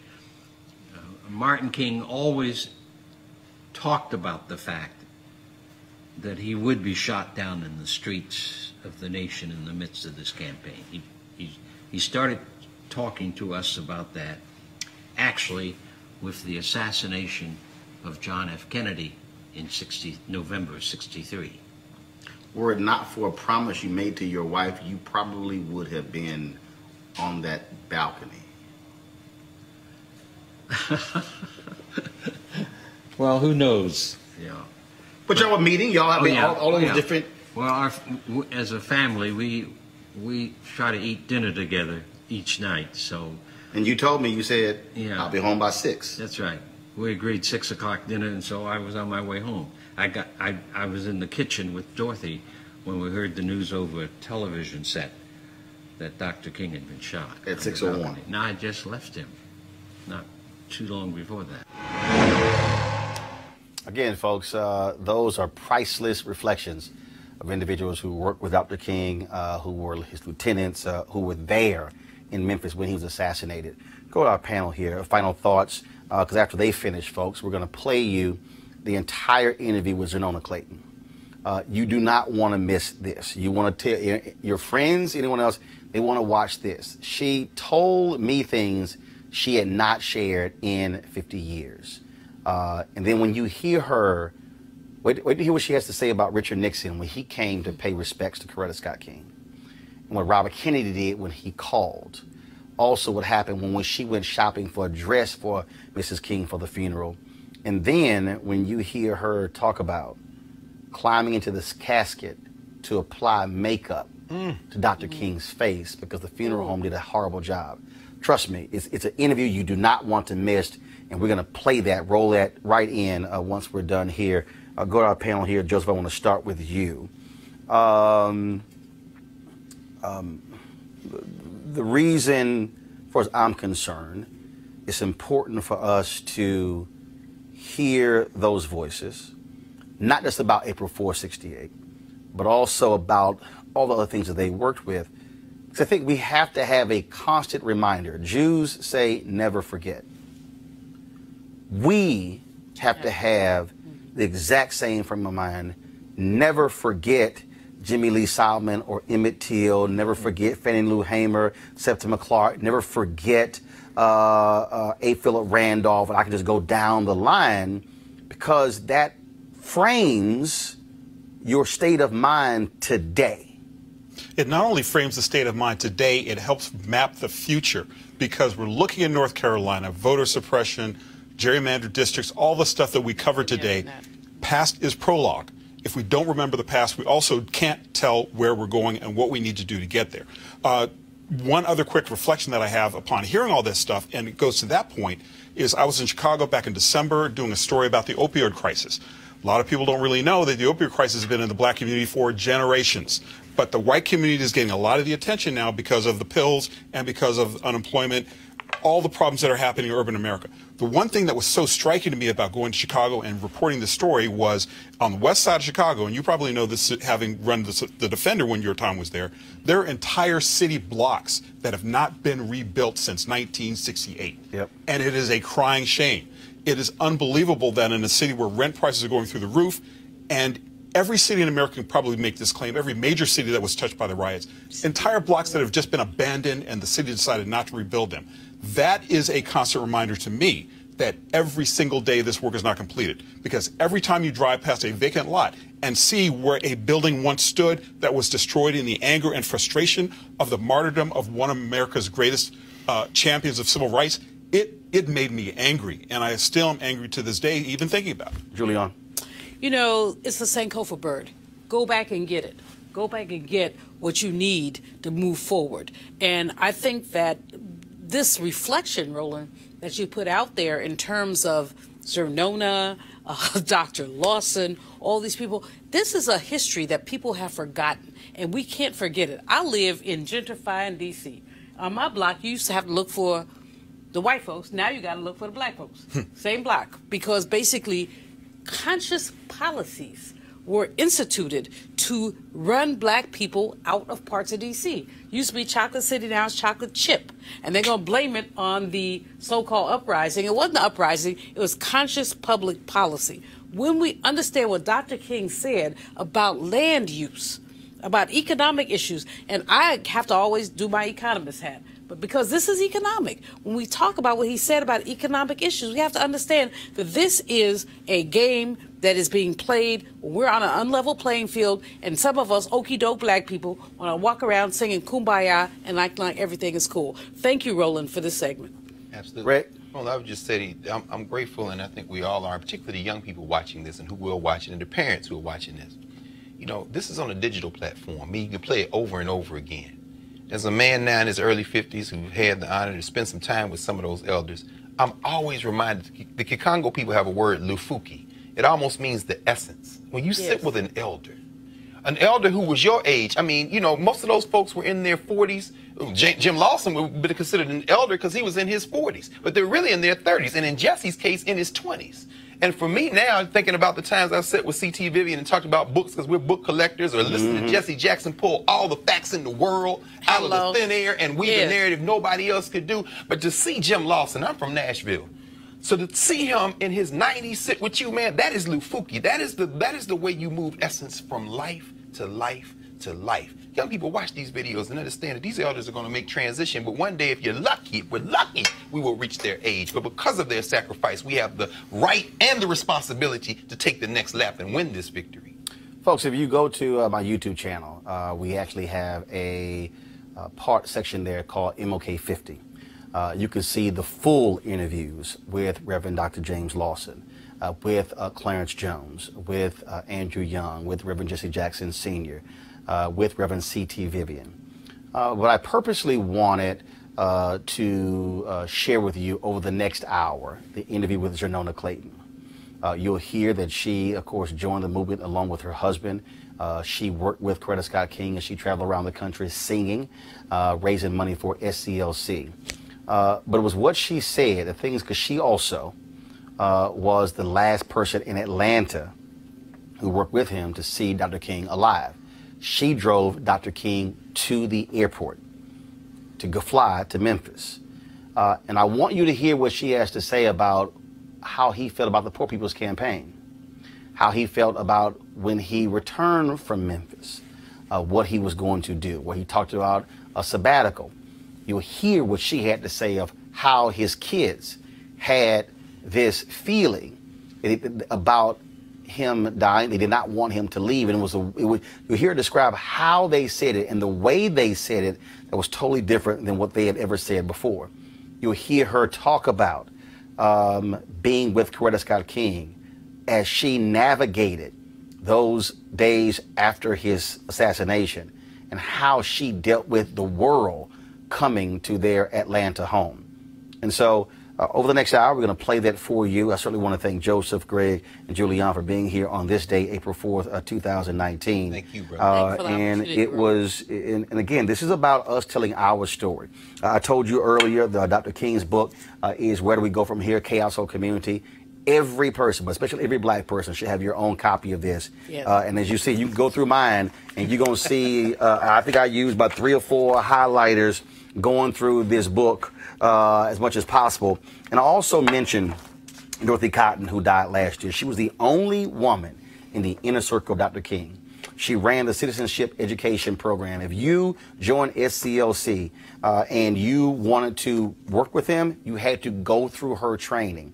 I want you to read about what she talked about, having to reprogram Black America. And so this is her book. It's called If Your Back's Not Bent. If Your Back's Not Bent, the role of the Citizenship Education Program in the Civil Rights Movement. Dorothy Cotton, she was the SCLC Director of Education. You want to get this book. I got it after my interview with her. And so I never got a chance for her to sign it. But I want you to actually get your own copy of this, because we also need to understand exactly what our history and where our stories come from. So that's it for this edition of Roland Martin Unfiltered. I want you to support us by joining our Bring the Funk fan club. Go to RolandMartinUnfiltered.com. If you're on YouTube, you can actually give right now, right straight through YouTube. And again, we have folks who give it anywhere from $5 to $15 to $25, $40, $50, or even more. I'll give a quick shout out here to some folks who were supporting us even as we were doing the show. So I want to thank them as well. And so again, this is what happens when people are supporting the show. So again, your dollars make all of this possible. The interviews that we want to do, your dollars make it possible. So go to RolandMartinUnfiltered.com. And so now we're going to play for you the interview with Xernona Clayton. And trust me, you will be blown away the things that she says and what it was like to sit in that room, just her and Coretta Scott King, on April 4th, and the days after Dr. King was assassinated. Xernona Clayton, how you doing? Well, with you, what do you expect? I'm doing great. Well, it's good to see you. Feel good. It's always good to see you. Thank you. It's my pleasure. So let's start. What was the moment, or was there a moment when you decided, this is when I need to get involved in this movement, this civil rights movement, this black freedom movement? Yeah, I was sheltered as a child. My father talked about people in general, that you'll be running into moments when you'll be restricted from with your mobility. But don't ever, ever, ever let anybody restrict your ability. So no, there'll be limitations. I thought you were just talking about people in general.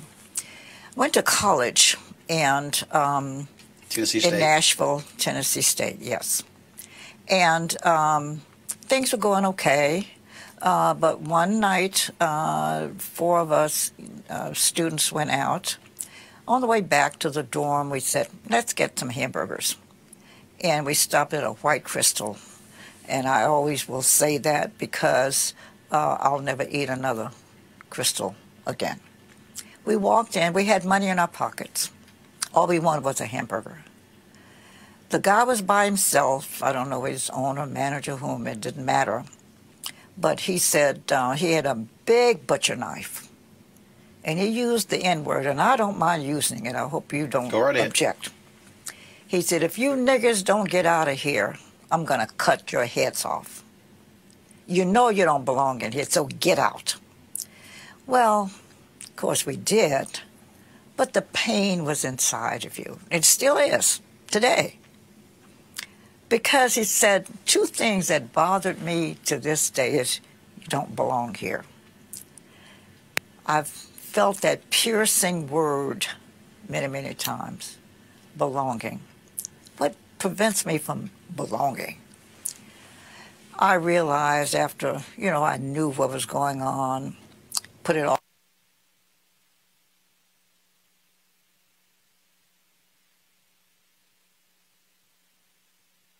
I wasn't completely naive, but the reality hit.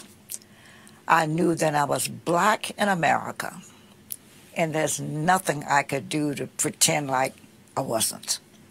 So I knew then every opportunity I got to fight racism, I was going to do it. So it was kind of like my defining moment that I knew then that racism was real.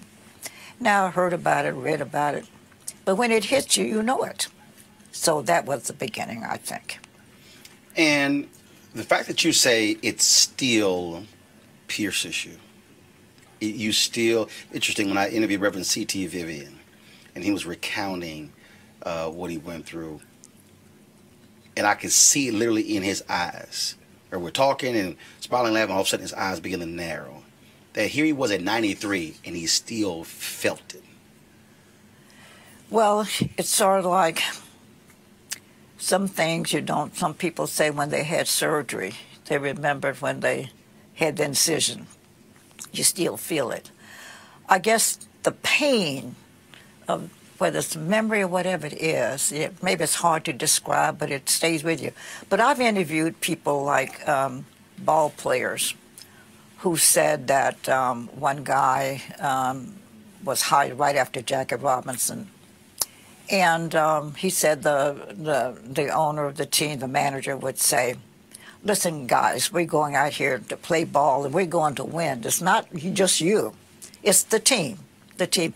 Everything he said was the team. This is team spirit, not you, the team. He'd go out, play ball, win, come back. The team came back. Then he would have to go to a segregated area behind the curtain.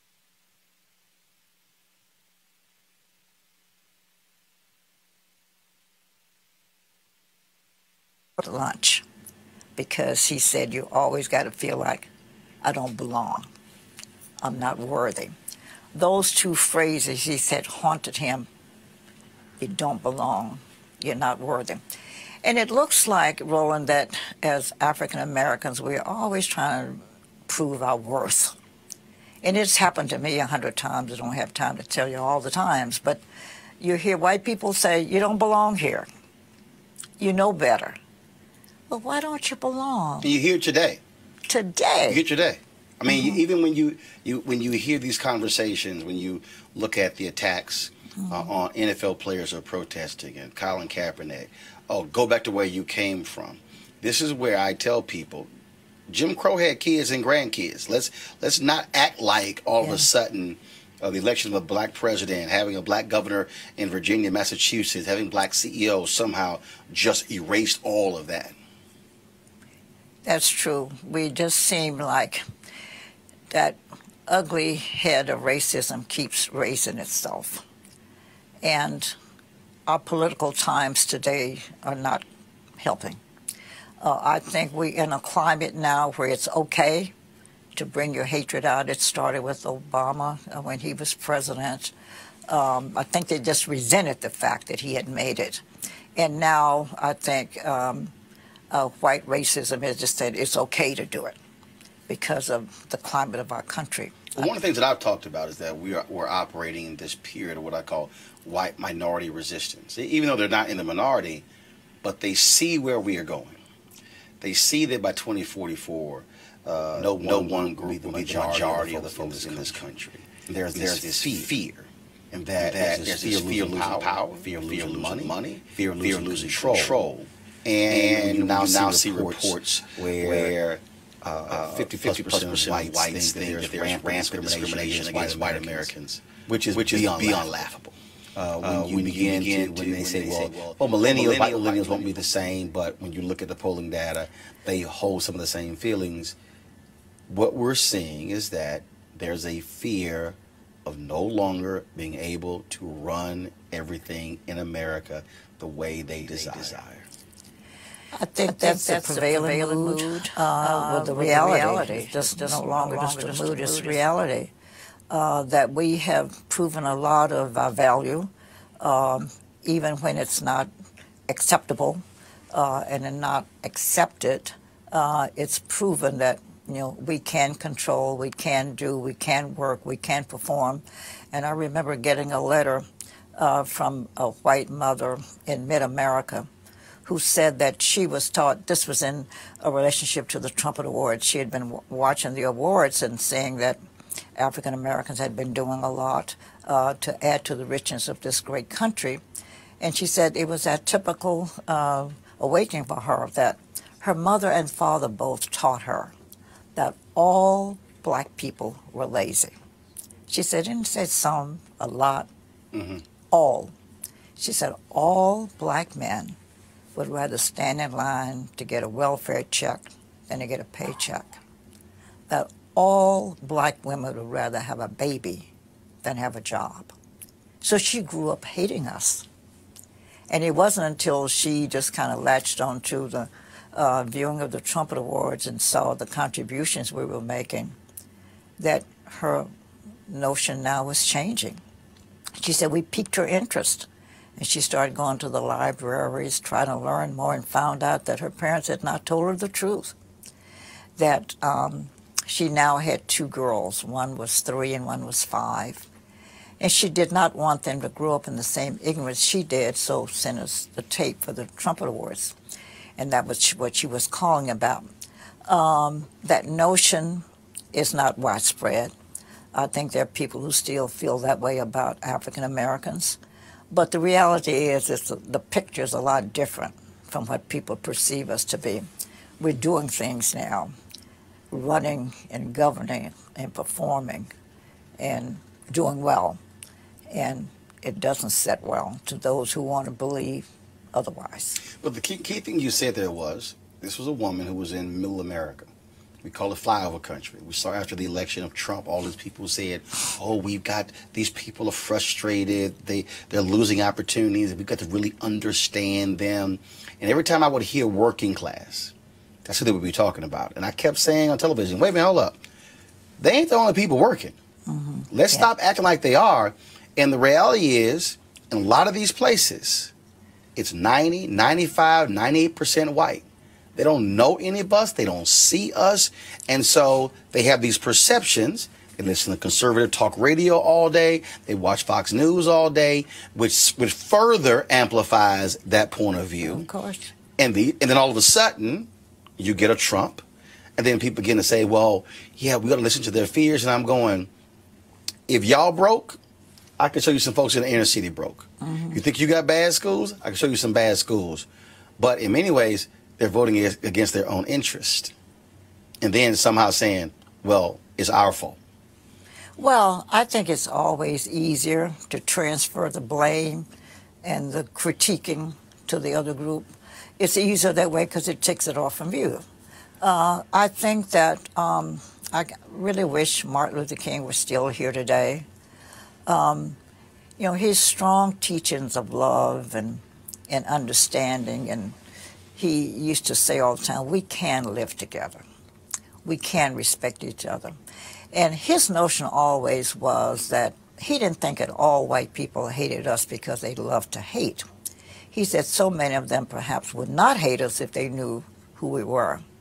And I think that's where we've been derelict in our history and in our schools, not showing the contributions that we've been making. We've been contributing, and yet you've got a segment of the population that you don't belong here. Before SCLC, you worked with the National Urban League. Yes. Talk about that, and also you going undercover. Yes. Well, what happened is I felt like, you know, I was really doing a lawman's job, but it was really a job of enjoyment, really. Because what had happened in Chicago at the time, and this was, I'm talking like the 50s, they had good business people, companies, and I'll just name a few. It doesn't matter to me. I hope I won't hurt you. It's all good. Marshall Field was a big conglomerate. I mean, little girls grew up saying, one of these days I'm going to Marshall Fields and get a pretty dress, you know.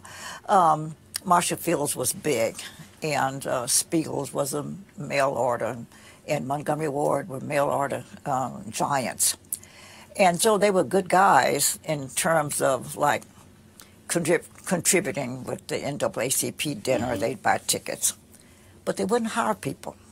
So the Urban League said, well, let's see if they really are good as they pretend to be.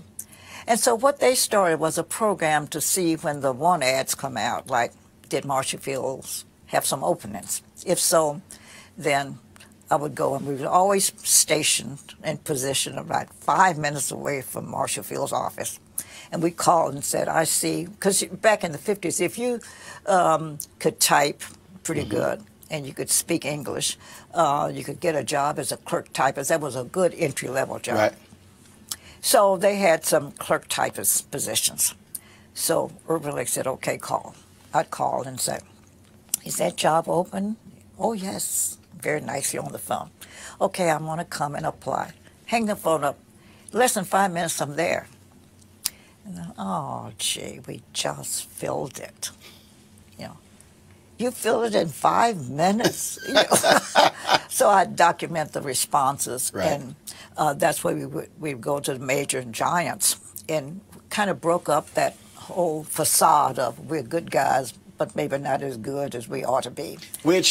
So I want to deal with that, because I keep making the point to people, don't get confused by companies today who buy tables and make nominal contributions. Right. And in some cases, our organizations will give them an award for, oh, you know, they bought a couple tables every year. When I say, hey, if you spend $5,000 on tables, but then you won't put folks in executive suites, that means that we're losing out on $1, $2, $3, $4, $500,000 jobs, and all we're getting for it is a measly couple of tables. And so it's amazing to me how that still happens today. And unfortunately, a lot of us will not demand that. No, wait a minute. If you're locking us out of high-level paying jobs, if our black folks could actually have those jobs, they can buy the tables. Yeah, that's true. We have in our metropolitan paper here a section every Sunday of people who are moving up the ladder. And they'll tell you who's in the news. Right. And they put nice pictures on there. And I've been monitoring this because I think I'm going to do something about it. Because too many Sundays, I mean, I've charted Sundays like I have right now, 8 Sundays in a row. Not one black person. The ones who get it were appointed to, let's say, they got a job on a committee. But, I mean, those real serious jobs. That Power jobs. That pay good. Yes. And pay well. Well, I'm not seeing enough presence. Now, maybe they can't put everybody in there, but I'm watching it because, you know, the perception is half of what you get. It becomes a reality to some people, and I don't want to accept that as my reality because I'm too active and I'm too important in my own thinking to let something like that just slide by and, you know, pretend like we don't notice it. But I'm noticing it, and that doesn't mean, and I don't want to, you know, just knock everybody down right now with that statement, but it doesn't look good for me to read that Sunday after Sunday that the jobs aren't there, the appointments are getting on committees, but that's not a good job. So what was the point when you decided to join SCLC?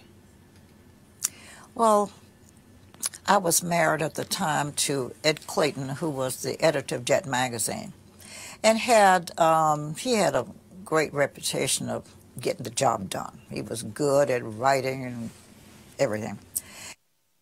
Martin, at the time, we were living in Chicago, but Martin was here growing also. They'd moved from Montgomery to Atlanta, and he was feeling the growth, and he said, you know, we need publications, we need public relations, we need somebody to help with speeches. And so he just started asking as he traveled, you know, who's a good person? He said Ed's name came up every place he went. He said, you probably can't get him, but he's pretty pricey, but he's the best. And so finally he said, well, I'm going to call him.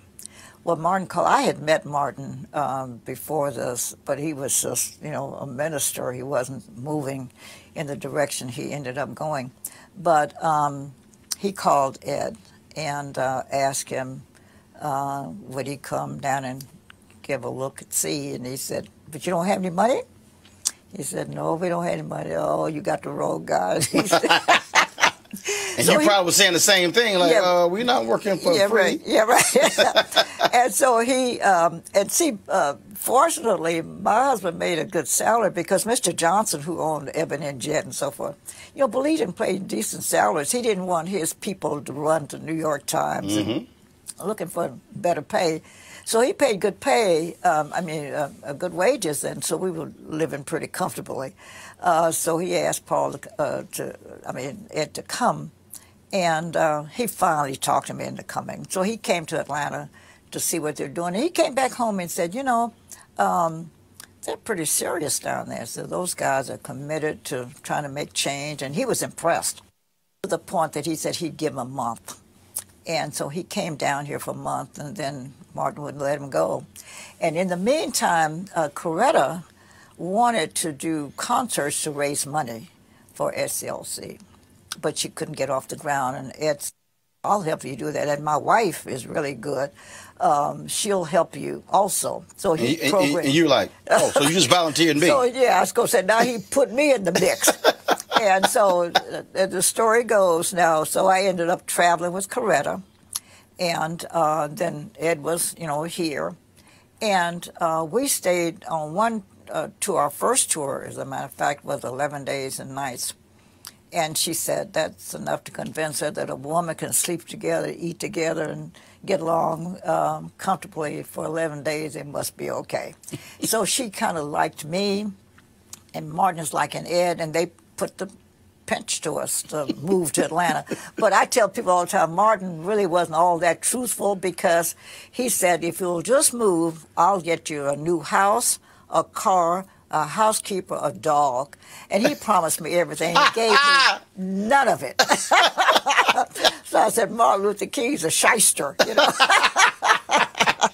But it was kind of like the best move we've ever made. Would you, in terms of talking about those concerts, I mean, that is a really, not misunderstood, but just not really well-known aspect in terms of really how the movement was funded. Because people talk about, well, you know, he gave speeches and he gave the money back and lived a very, very modest lifestyle. But those concerts helped pay for the SCLC, helped pay salaries. Oh, they were very successful. And she, you know, the nation now is beginning to embrace Martin Luther King. He was getting bigger all the time. And so when she would come on the scene, I mean, she's the wife of Martin Luther King. So they didn't get him, but they got her. So the concerts were well attended. So she was a big hit. And they were feeling like they were touching Martin Luther King. And so it really was a good move for her. And so the two of you became very close. Yes. It had to have been difficult to be, I mean, look, he was young, but she was a young woman. Yeah. They get married, and goodness, he's rarely there.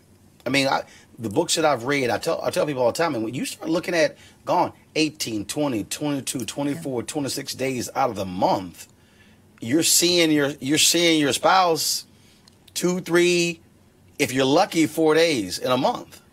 But let me tell you, without revealing a lot of private information, the King family, old man King, we called him Daddy King, and Mama King, they were pretty strongly entrenched in the city, well-to-do, comfortable leaders and all of that. They had picked a girl for Martin to marry. He was off at Boston, and Coretta had gone to the conservatory, so they were both in Boston at the time. And Martin knew that the girl here was handpicked by the family, and he liked her. It was a very prominent family. And that was the person that they wanted for Martin. And Martin was going in that direction till he met Coretta. And I can tell you this, Roland, today, and looking back, and the other woman's a very fine person, and she ended up, marrying well. But he chose the right person. Coretta was a woman who was wed to the cause. She not only married him, but she married his mission. And so she accepted his absences.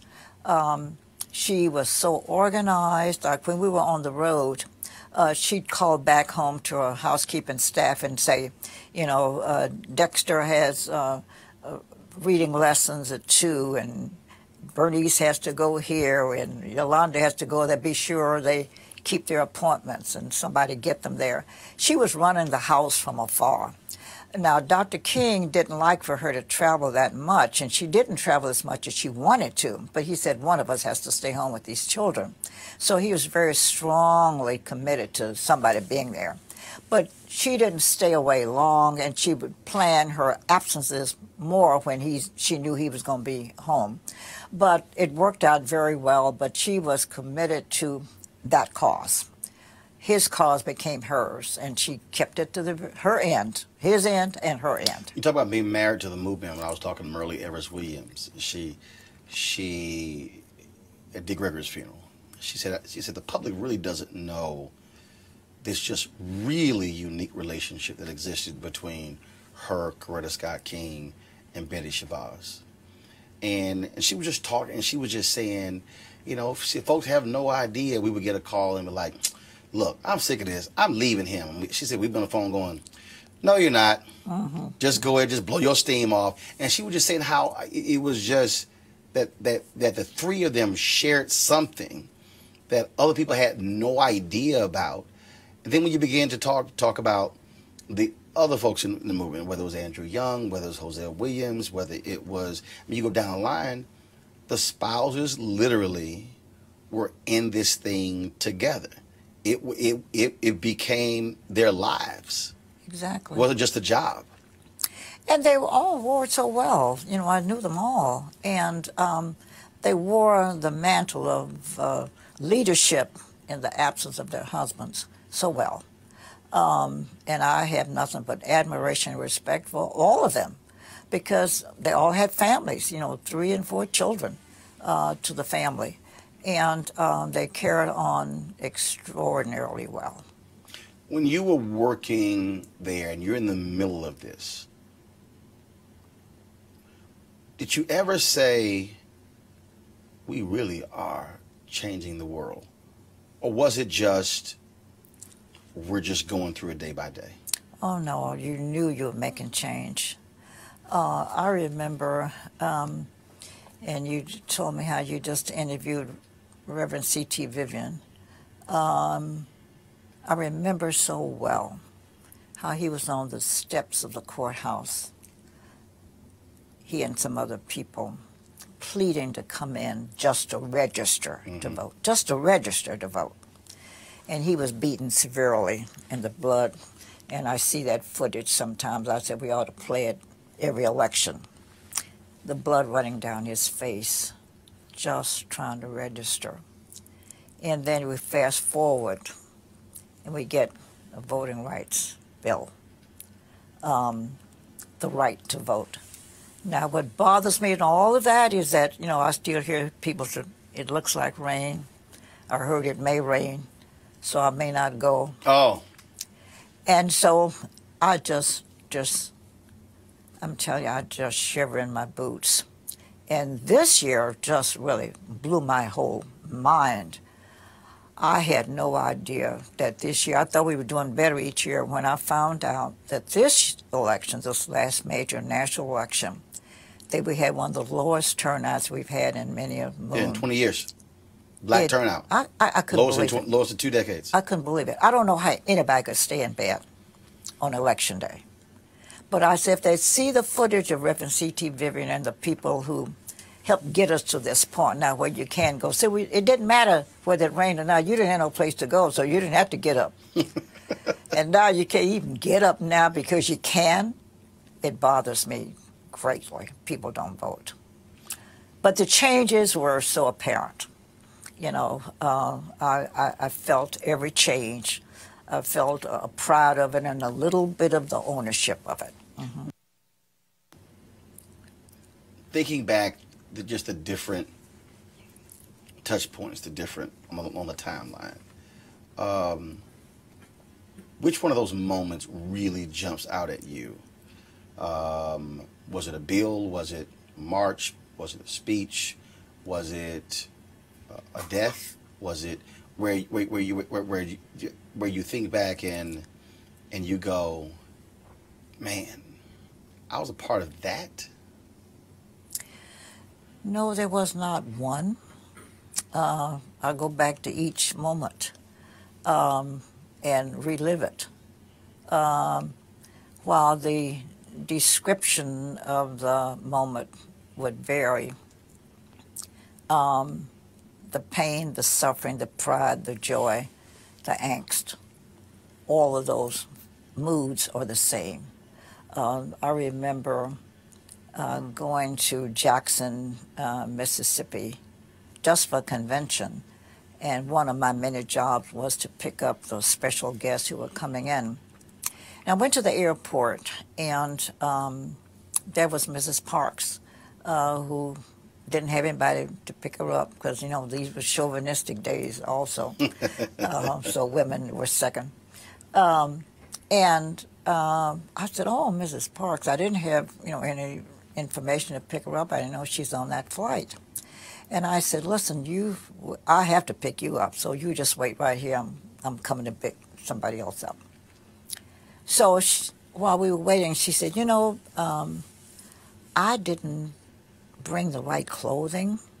You know, I get kind of cold in these air-conditioned environments, so you think you could find me a wrap? And I said, oh, of course. I said, there's a store right a block from the hotel where we're staying, and I'll go there and get your wrap. As soon as we get in, I'll go get you something. And sure enough, I did. I went to the store, had money in my pocket, and found a nice wrap I thought would serve a purpose. So the lady, the waitress, I mean, not the clerk, she was busy, and I thought she was just busy just with the display shelf. And I thought she saw me because I was the only person there, but she didn't stop. And finally I said, Miss, tried to get her attention. She looked around, didn't stop. So I said, Miss, I'm ready for my purchase. And she said, you know, you people make me sick. You know you don't belong here. Now, we got the Public Accommodations Act, so I did belong there.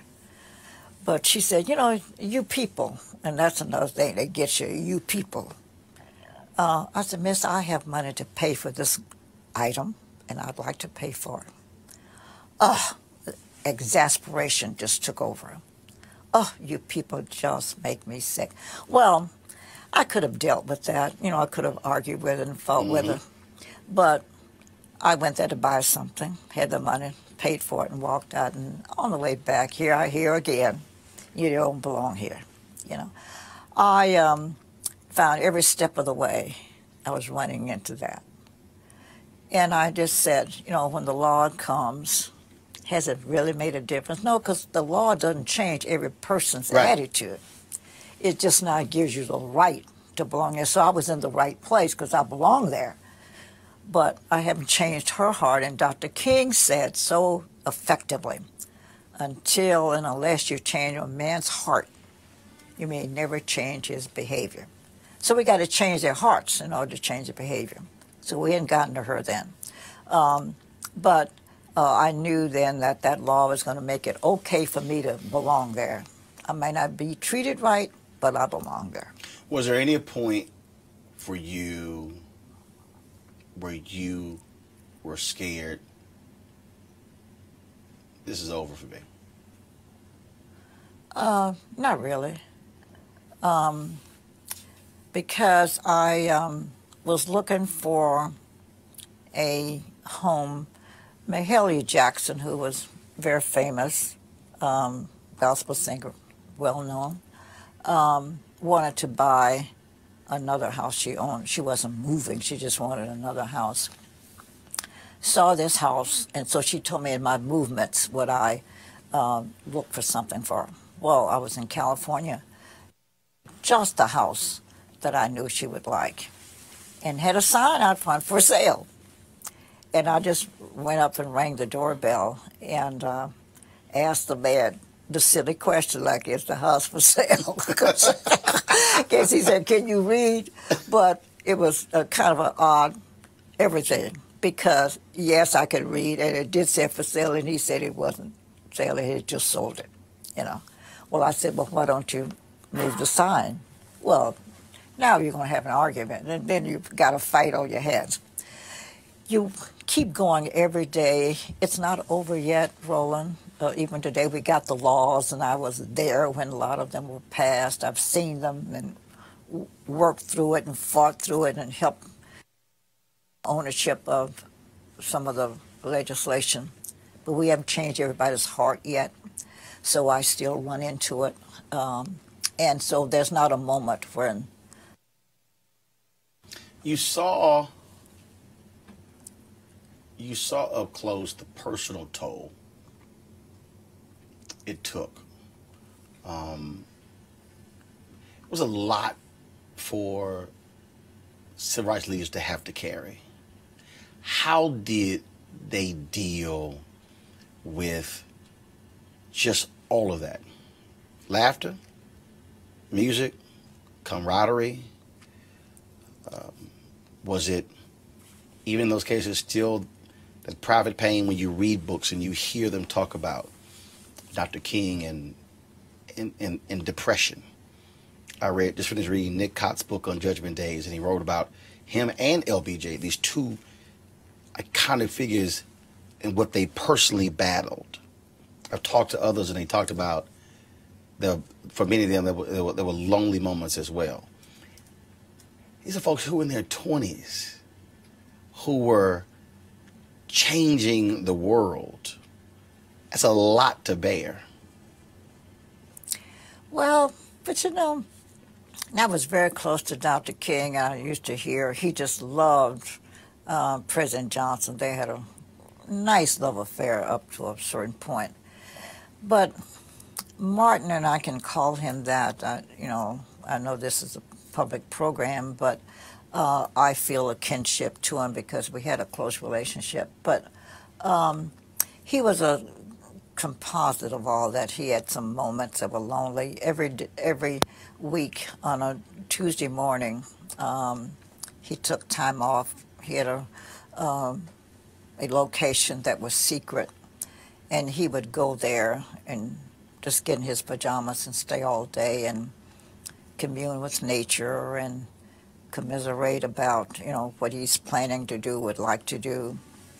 But he did it alone. He was there all day. And the only time we would intrude is like he would call and ask me to, say, bring him some lunch. Or he had some papers that had to be signed. We'd take them to him, but didn't bother him on those personal days. He was gathering his thoughts and just communing. And yet, I saw a different kind of lonely, and that he was alone. He wasn't lonely, he was alone on those prescribed dates. But I saw him near the end of his life. He died a very depressed man. because he had made that speech about Vietnam. April 4th, 1967, Yes, Riverside exactly. Church, Beyond Exactly. Vietnam. And it seemed like his world shut down. People stopped giving. Even his friends who you could count on for money just dried up. Black folks. Oh, yes. Approval numbers he low. He said, you know, I think he couldn't get a handle on it. He just said, I can understand your enemies not supporting you. They don't believe in you anyway. But your friends? He said, I thought everybody who knew me knew that I couldn't cope with war. You know, there is no victory in war, he used to say.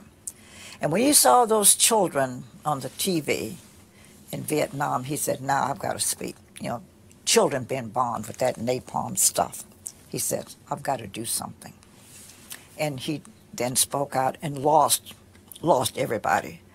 And it really, really bothered him to the very end. And if you remember reading, on his last birthday, he was here in Atlanta, and they were having a meeting over at Ebenezer Church planning a strategy for the next movement. And there was a film crew here to just follow him, doing a documentary on him for Italy television. And they called me, they meaning Andy Young and Reverend Ebenezer and all of them called and said, you know, we haven't seen him laugh for a long time. And we've just decided you're the only person who we think can make him laugh. So will you come over to the church at a certain time? And let's just have today was his birthday. And I said, oh, I need a little more time. Anyway, not making the story too long, I agreed to go. Mm-hmm. When the meeting broke, he started out to the men's room and said, hey, Doc, come back. Now, the television crew is getting all of this, you know, because they're following his movements. So he sat down, and I said, listen, this is your birthday. And so I pulled out a little sack I had, a little tin cup. It was gold, but it was the beggars cup, people used to call it. And he said, I said to him, you're always trying to help President Johnson with the war on poverty. So I want you to take this cup and go stand on the corner wherever you travel and get some money for President Johnson. And he just smiled. He laughs. He laughs. And I said, and also, you go to jail so much, I'm going to give you these potato chips. So the next time you go, you'll have something to snack on, and he falls out laughing. Well, Roland, when they got ready to do a movie on him after his death, they couldn't find any footage of him laughing. And so this footage became the most valuable footage. This is now still used. They use it out on the prize and use it now for lots of things. But it was the first time he had laughter on his countenance for months. He died of a broken heart because he could not understand how people couldn't support his view on Vietnam, killing people. Now, I tell you that story because the man was mixed with, he was such a humorist. I mean, in private, there's nobody funnier. I even said to him one time, I said, you know, you don't have to worry about the future and a job. When you solve all the problems of the world, you can go on stage by being a comedian. He was the funniest man ever. Everybody agreed to that, those who were privileged to be in private moments with him. He'd tell a joke and get an inflection, just like the one story he's telling. And he was very, very, very funny. Filled with humor, loved to play. He'd come home from a trip, and he and his children, the first thing he wanted to do was play with the kids. And they had an awful game that Mrs. King just couldn't stand. And the game was they'd pull up a chair, the little ladder, climb on top of the refrigerator. And then the game goes, Martin's on the floor, and they're leaping into his arms. Now, that's real faith that your dad's going to catch you.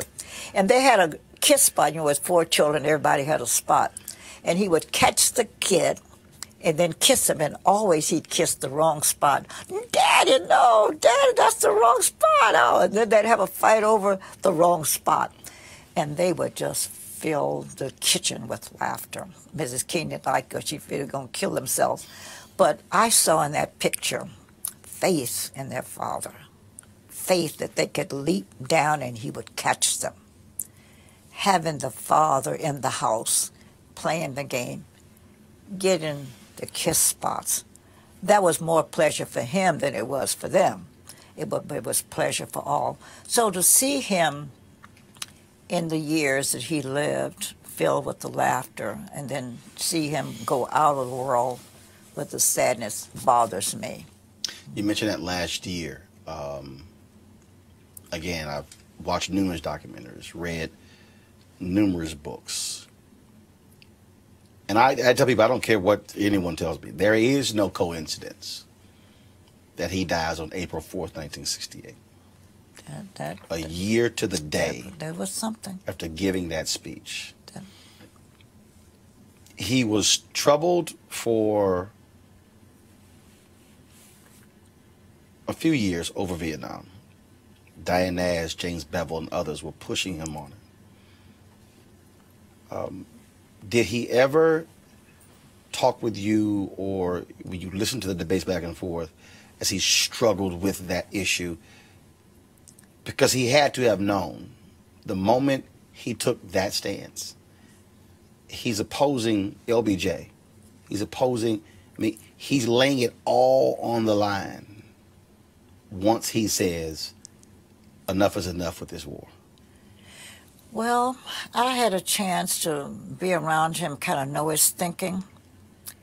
And so I'll go out on the limb by saying I think he did. Because he reached points in his life where, well, whatever I lose, I lose. I've got to take the stand. He was willing to take the stand that he felt was the right position on an issue, regardless. It didn't matter to him what the consequences were. At the time, he's going to take the stand. So I knew that he probably knew that there was going to be a price to pay. I don't think he knew the extent the price was. I don't think he knew that everybody's going to turn against him.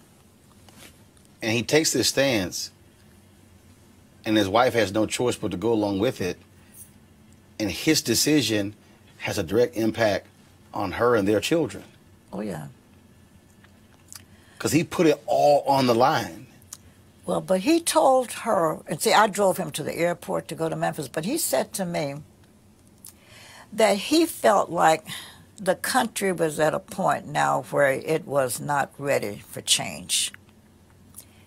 That all the change we've made is about all we're going to get.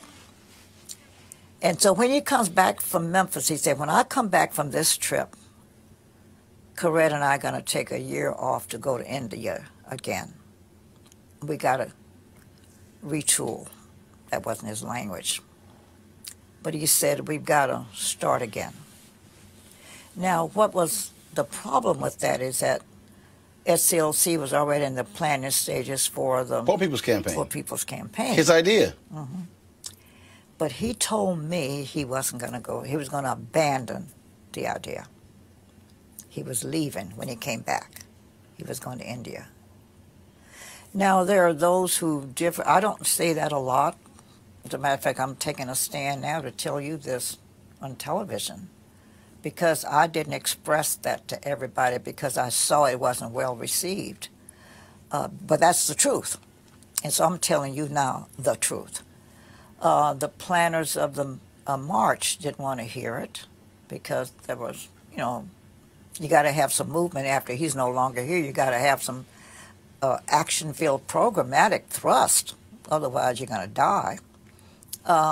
So that was a bold statement, but he told it to me. Now, I have no way of knowing whether he really meant it. I believe he meant it because he didn't joke a lot about his plans. I think he meant it. He said, the country now is not right for what we're doing, and I've got to make a switch. You dropped him off at the airport, and he gets out. As you think back, have you, I'm sure you have you just went back and just played every part of that? What he had on, what he said, last look, all of those things. Because that was the last time you saw him alive. Yeah. But let me tell you what happened. The day before, I was at their home Mrs. King was convalescing from recent illness, and she was there. Mother-in-law, well, Martin's mother was there, Martin and I. After dinner, we were playing the piano. He's a great singer, and I played the piano. He said, I bet you didn't know I could sing. I said, well, I heard you could. No, I didn't know you could. He said, well, I know you can play, so sit down at the piano. You majored in music in college? Yeah, yeah. So we had such fun. We were singing and, just having a great time. When we separated, the evening ended, I went home and told him I'd pick him up the next morning, whatever time established. But Mama King called me that night about 11:30, and she said, I know you're taking ML to the airport tomorrow, but tell him something for me. Said, just like that fun we had today, I'd like to have more days like that. I know I'm the mother and I have to understand he's busy, but you see to it and tell him I want him to plan more fun time for family hour. Will you do that for me? I said, of course. Well, I told him, I said, now your mother called me, and I told her she wants more of your time, and we're going to see that you do that. Well, guess what? About 3 or 4 o'clock Atlanta time, because Memphis was an hour behind us, he called her. Talked to her about an hour and a half. She said it never happened before. Could you take your mother for granted? He knew she was going to be there. She was supportive of her. The son loved him dearly. But he didn't bother to call her. But when I saw her that first time that night, because I went over to check on them, she said, listen, when this pain subsides a little bit, I'm going to tell you how much I appreciate what you did. Because he told me you told him what I said. And that prompted him to call. And they had a big laugh about, here's the call. And he knew, I think, because he called his brother. He'd never done that before. Called him on the phone, I understand, talked a good time with him. He did a lot of odd things. I talked to him, and he said to me, why does my room number sound so familiar to you? I mean, to me, he said. And I said, I don't know, because I don't know what room you're in, because we'd switched hotels. And he said, it's 306. And I said, well, that's my house number. And I said, you've been here enough, so I guess you make it the relation. That all of these things were odd things that happened that day.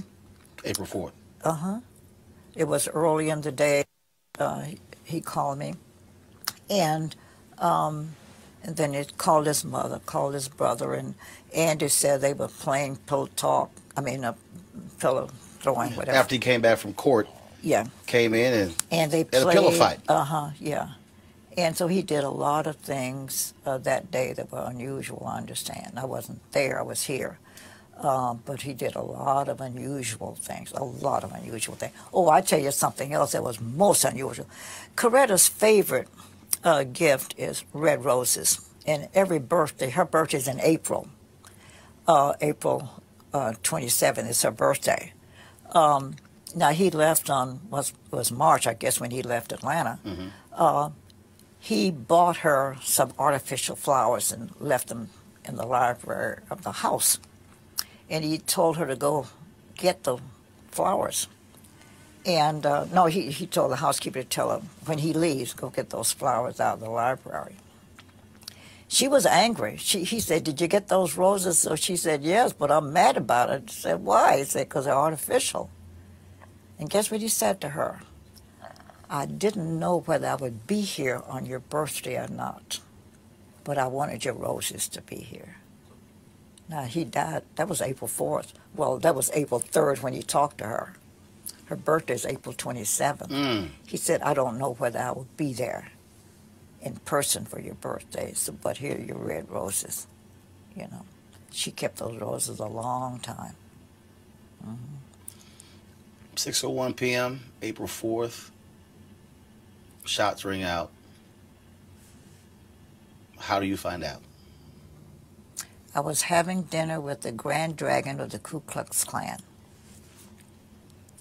And the maitre d' knew my relationship with the Kings, and she came over to the table and gave me a note. Well, we were talking. I was busy talking, and she said, "Did you hear about Dr. King?" I just folded up the note and kept talking. She thought that was odd. She came back a second and she said, "I hate to interrupt your meal." She said, "But I just heard on the radio he'd been shot." Well, that didn't bother me either because I'd been in his presence before when it was reported. We were in Los Angeles once. They reported he had been shot. And we were in there getting ready for a nice, comfortable evening and a meal. Well, not just he and I, but, you know, several of us were together. We had a big laugh about it. That they said, I think the guy had 8 sticks of dynamite and said, "I think I got him," you know. We saw it on TV. So I didn't think anything about it. I just talked to him earlier that day, and, you know, so he was all right then. And I said, well, maybe I'd better go to the phone. I went to the telephone, and their private lines were busy. And that's unusual for all the lines to be busy. And I said to my guest, I think I'd better go over there. So I then drove over. And as I was getting to her driveway, she was backing out. The mayor was there and the police. They were taking her to the airport. And she said, "Oh, I've been trying." She left the window down. It was raining. She said, "I've been trying to reach you. I've got to go to Memphis," said, and she had a housekeeping staff, but she knew I had a special relationship with the children. She said, "Will you check on the children for me? I don't know what's going to happen." Because, see, when they called her, they didn't tell her he was killed. They told her he'd been shot and injured. So when you're driving up, you still think it's not true? Well, I think something must have happened. Right. Once but as you're driving over, you're going, okay, we've heard this before, let me drive over. Yeah, right. But then when you turn that corner and then you see police and the mayor, that's when it hits you. Just something. Okay, something happened. Something did happen. Mm-hmm. And so you pull up, she rolls the window down, but she doesn't know that he's gone. That's right. She didn't know. And it wasn't until she got to the airport that she got the call that, and I think the mayor got the call that he is gone. And so Martin's secretary was there at the airport to join her. And they went to the ladies' room, and that's when she got the real official word. And then she came back home. Mm-hmm. So you're in the house with the children. And I stayed. I didn't leave there until 5 days later, 6 days later. Mm-hmm. You know he's gone. Did you wait for her to return to tell them? Or they made aware, the children? Oh, I would never, not even consider telling the children. She came shortly, I guess, you know, after, well, I guess they could speed, but she came, it didn't take her long to get to the house, and she came in telling her staff and everybody. By now, the house is filling up because everybody else now has heard. But she said to her staff, "Do not tell my children. I'll do that myself." And so her bedroom was at the end of the long hall in the house. So she decided to make that her solace. And then the people up front would answer the phone and then direct the call back to see if she would take it, and I'd be the interceptor. I just stayed with her. But she got ready to go tell the boys, and she asked me to go with her. And she had a death grip on my arm, I mean, tightly, trying to tell the children. She told Dexter first, the younger boy, that, you know, your dad has been seriously hurt. She couldn't bring herself. She said, your dad has been hurt. Well, how bad is he hurt? She said, pretty badly, I understand. But we'll talk about it later, but, you know, he's not coming home, and I've got a lot of things to do. And he said, well, if he's hurt, and he jumped out of his bed, he said, if he's hurt badly, why are you still here? You all do everything together. Why are you still here? And he was chastising her. And she said, oh, well, you know, got a lot of decisions to make. And she was calmly, still holding me so tightly. And then we went to the other side of the room, which was the other boy's side, Martin. And she told him, he was older, so she said, it's pretty serious. And so we got a lot of decisions to make. I don't know what we're going to do first, but it looks like he's very, very serious. She still can't say. She couldn't say it. She couldn't say it. And he said, well, what must I tell my children, my friends at school tomorrow? So she said, well, you know, you're not going to go to school, so you won't have to worry about that. And he leaped up. What do you mean? I have to go to school. Miss Davis said there'll be no cutting her classes. And I laughed later, not at that moment, but I said, that teacher put cut these classes. But she finally got out of the room, and then she had a sigh of relief, you know, that she finally told them. Now, Bernice was too little. She was only like 4, I think, and didn't understand.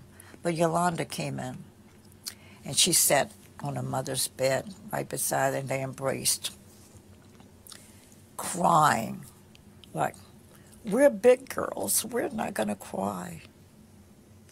Daddy wouldn't want us to cry, so we're not going to cry, Mommy. We're going to pull this thing together. The two of us can do this. And they are wailing. The most poignant moment. That was a difficult moment for me, and I guess I was crying too, because they were just embracing tightly, saying, we're not going to cry. We're not going to cry. But what? So they finally said, okay, we're gonna work this thing out. As the calls were coming in, assumed Mrs. King would want to talk to the president.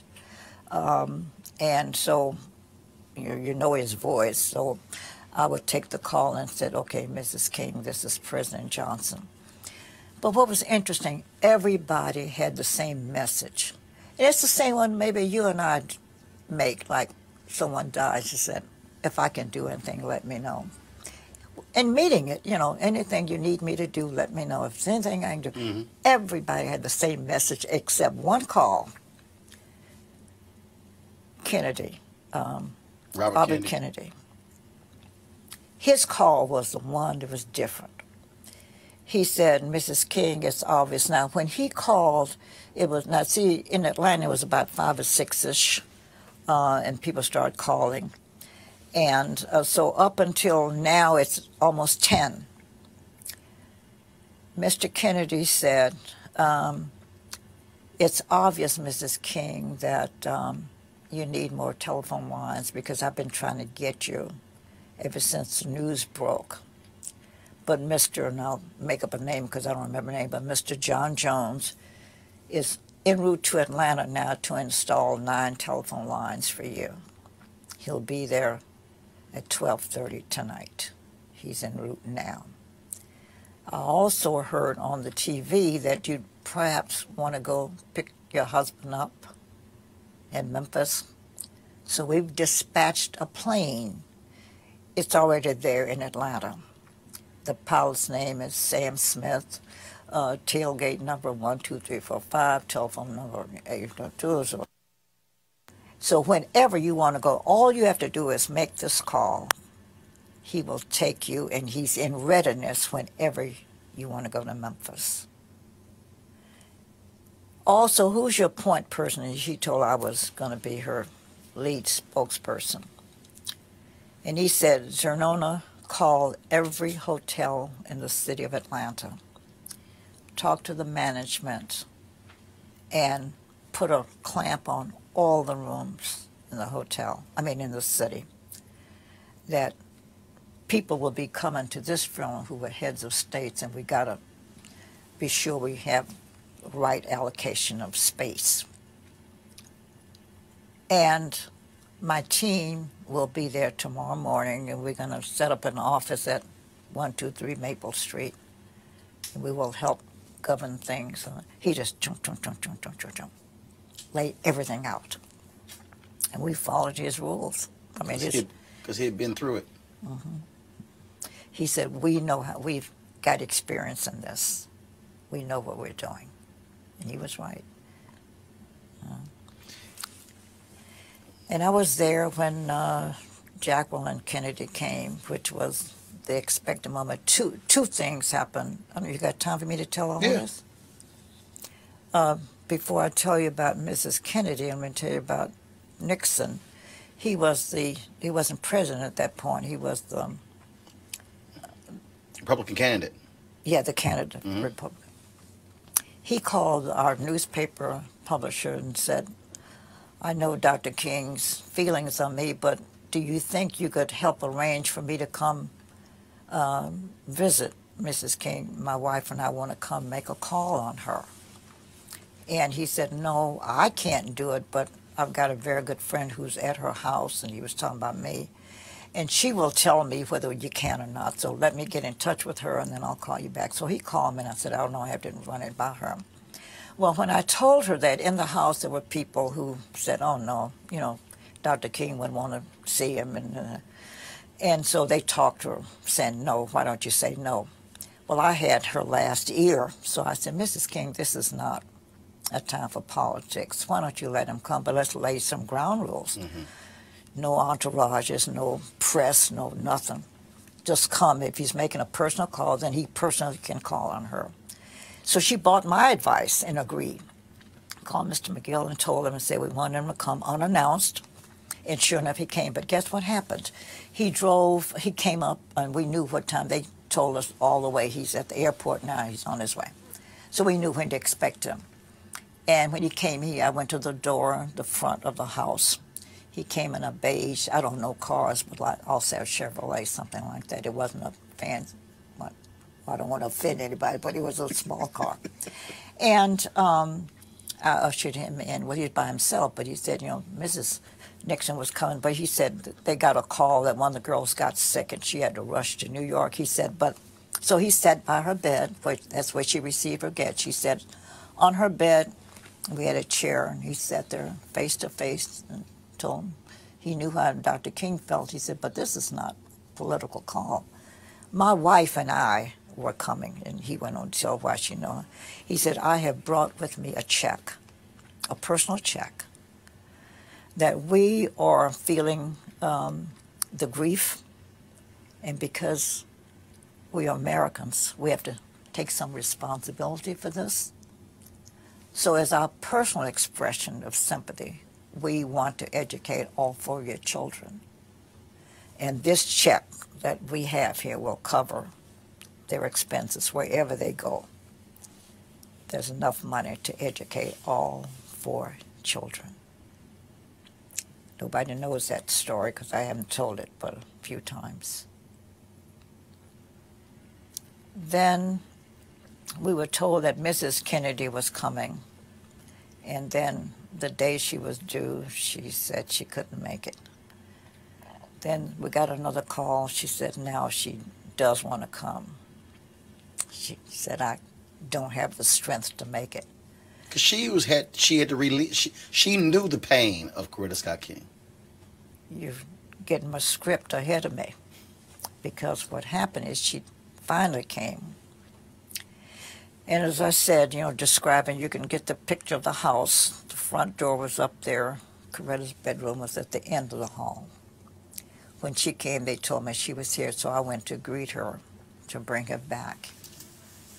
Roland, those 2 women didn't say one word to each other. Verbal word, no word.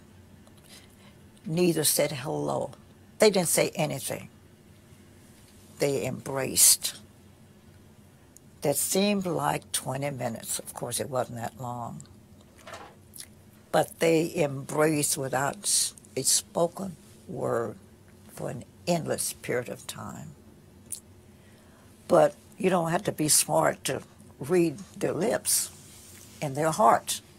The heart was saying, we know what you're feeling. You know, I know, we know. That was the most poignant moment, and it was the one time that I cried because I was feeling their language. It has to be hard for you because here you are. You go to the home. You're with the kids. She comes back. She asks you to be with her when she tells the children. You have to be her rock. Oh, yeah. So you can't grieve. You can't break down. You can't. You're taking the phone calls. You're doing. So how are you? Did you just sort of just go like kidded Robert Kennedy? You just went right into work mode? Oh, yeah. Because I'm not even sure that I ever cried, come to think of it. I'm saying later, but I never got a chance to grieve. Because one of the things, when she was trying to decide whether she's going to go to Memphis, and then right away I said, oh, gee, she needs clothes, because I wanted her to look nice. She's going to be photographed wherever she goes. So the next morning now, we were up, well, the night went into morning. So by morning time, I told her I was going to go down and get some clothes. And I did. I went to a nice little shop downtown Atlanta that had nice clothing. And I told the man that I've come to pick some things for Mrs. King. I have no money. I wouldn't dare take time to ask her for a credit card, and I don't have any money, so will you trust me to pick what I think she wants, take it home, and if she likes them, we'll keep them, and I'll come back and pay. If not, I'll bring the clothing back. And he agreed to those terms. Well, I picked out a lot of stuff. Came home. As I was getting into the house, I had a man there who helped me because I had all these clothing. In the lobby, in the foyer of their home, were Belafonte and Stan Levinson. And Stan Levinson was the Jewish friend who'd been with him a long time. Very close advisor, Dr. King. Exactly. And said, what are you doing? I said, oh, I wanted to look nice, so I bought a lot of clothes. And I told them the story. I didn't have no money. And they said, well, we wanted to look nice, too, and we know you know what she would look good in. They both gave me a credit card. Said, here, we don't care what you buy. Buy what you think you want for her. Here are the cards to pay for them. So when I came home, when I saw her later on, after the people subsided, she looked at my stuff and liked everything I brought. And I said, oh, I go back empty-handed. So I said, and I told her the story. I had money. Because she said, she'd give me her credit card. I said, oh, no, I got 2 credit cards. I went back, and guess what? The owner of the store said, you got a balance here? I thought he'd lost his mind. I'm the same one who just left you with all your clothes. And he said to me, I've come to pay for them. He said, listen, I'm a white man in America. And I have to take some of the responsibility of having the climate that created this. So the least I can do is cover the cost of the clothing. You have a zero balance, And I had also designed her headdress. And I had gone down to our department store, which was Macy's at the time. And we had a laugh because they asked me what time was I coming. And I said, well, I don't know. I was so busy. I don't have a schedule. I don't know. He said, well, it doesn't matter. We'll stay here till you get here. The store closes at 5. So if you're not here, I said, can you find the back door? And I laughed. I said, I'm black. I know where all back doors are. So he said, you leave the back door open. I can come through the back door. Sure, if that's where, because the store was closed, I went through the back door and told the lady, this is what I think I want. I had never designed anything either, so I said, this is what I think I want. And so the lady agreed to, do it up. And I said, and don't stitch it, just kind of baste it. So, she's got to approve it, and she may not like it. And it was the time except for when the daughter came in and I saw her cry. She never shed a tear. That woman was just strong, making decisions and moving, never cried out after that. But when she tried on the headdress, then she looked in the mirror. And I'm sure she's saying that this is what I'm wearing to my husband's funeral. And she broke down that time. But those were the only times she cried the whole time. In that whole long week, it was a week-long that was the week that was. I'll just call it that. As they say, rose in a fistic love. Mm-hmm. When you went to the airport, you accompanied her to the airport? When his body was returned from? No. No. I didn't see the body until, let me tell you that story, because the day he was ready for viewing, because I've been doing a myriad of things, you know. While they had announced that there was going to be a public viewing at 11 o'clock, at that moment we were at the church. Coretta had to make some final revisions to the program. And so she went over to the church, and the security guard called her over there to say, Miss King, what must we do? Said there are thousands of people lined up here to see the body. And so what must we do? And she said, oh, and it had begun a misting rain, and the, you know, the worst kind of rain is a mist, it's just falling on you. She was such a kind, considerate, compassionate woman. She said, oh, well, let him go on in. And I said, no, Coretta, you should see him first. And I said, the public will wait, but you need to see him first. And what good advice that was, because once we finished the church, we went over to view. And I was, Harry Belafonte and his wife and I were the only non-family members. Everybody else, it's a large family. And I saw them when they came in. I stepped aside, and Coretta came down, and she had a faint response, like she was going to collapse. When I walked up to the bier, he looked awful. It looked as if someone had gone and just dug up a big glob of clay and whoop, slapped it upside his face. I was horrified. So I stepped over quietly to the mortician and said, sir, is there anything you can do to the side of his face? He crashly said, miss, his jaw was blown off. That's the best I could do. I was shocked. Loudly in the presence Coretta, of the only family? them could hear. Oh, I was so angry with him. And I finally said, forget him. And I said, something has to be done, because he looked horrible. I mean, this big old glob of stuff. And so Coretta and I, they're sitting down. Oh, and I looked at Mama King, that's the mother, who's dark-skinned. And then I saw Belafonte's wife, who was white. And I, back in those years, women always carried loose powder. And I was hoping that they had some. And I said, Mama King, you got any powder? She said, oh, yeah. She gave me her powder, which was dark.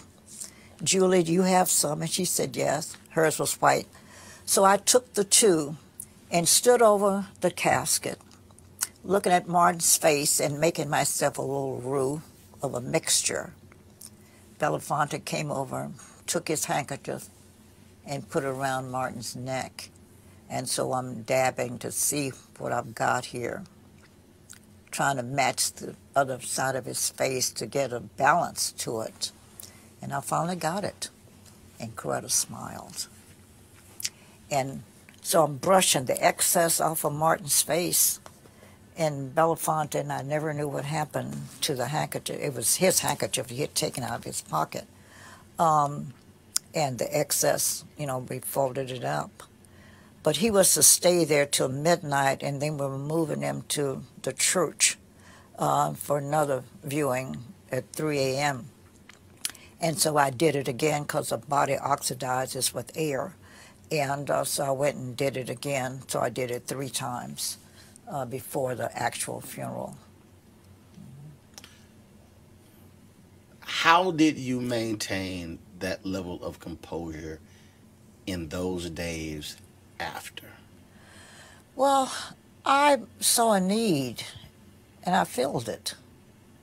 And I hear people describing me today. I think that's the way I am. I didn't feel anything except I was glad I thought of that. I didn't have experience, so I don't know why I did it. I can't give you all those answers like what made me do it. You know, I don't know.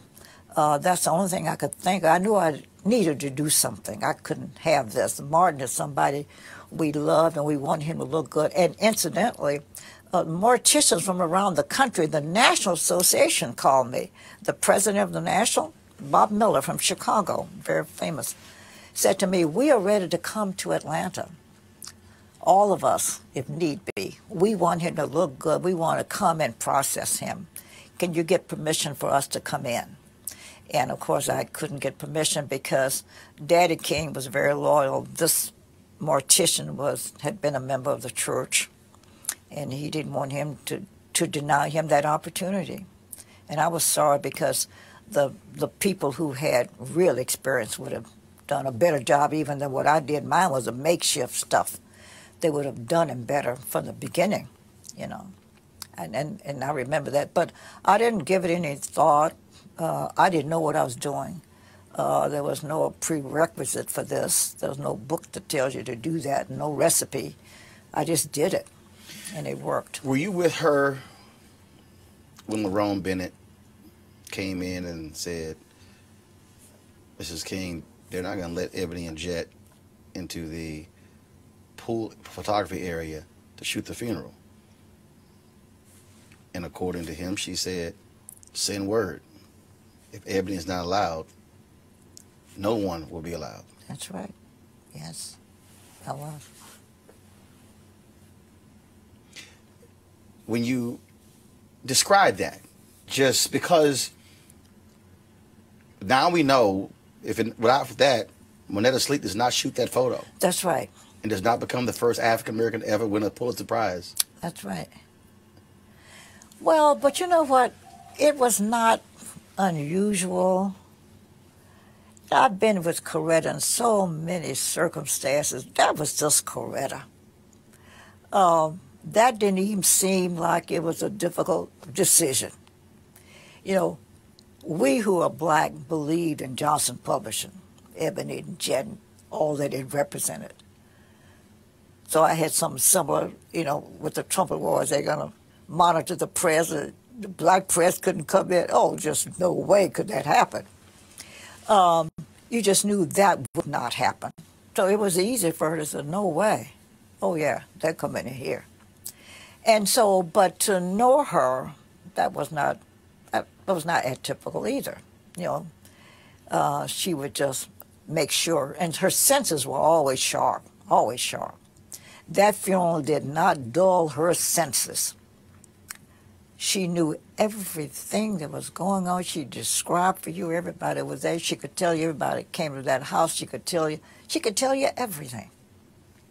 You know, she was an unusual woman. Unusual woman. Being on the LCLC staff, he's assassinated, he's buried. Here was the guy who, and obviously not by himself, kept it together. You had Andy Young, executive director. You had Ralph Abernathy. But what did you observe? What was it like as you're all trying to move forward? And he's gone, and they're still trying to do Poor People's Campaign, and there are riots across the country, and Black America is in this just collective pain. Well, I have to be honest with you. I cannot tell you what I thought and what I said.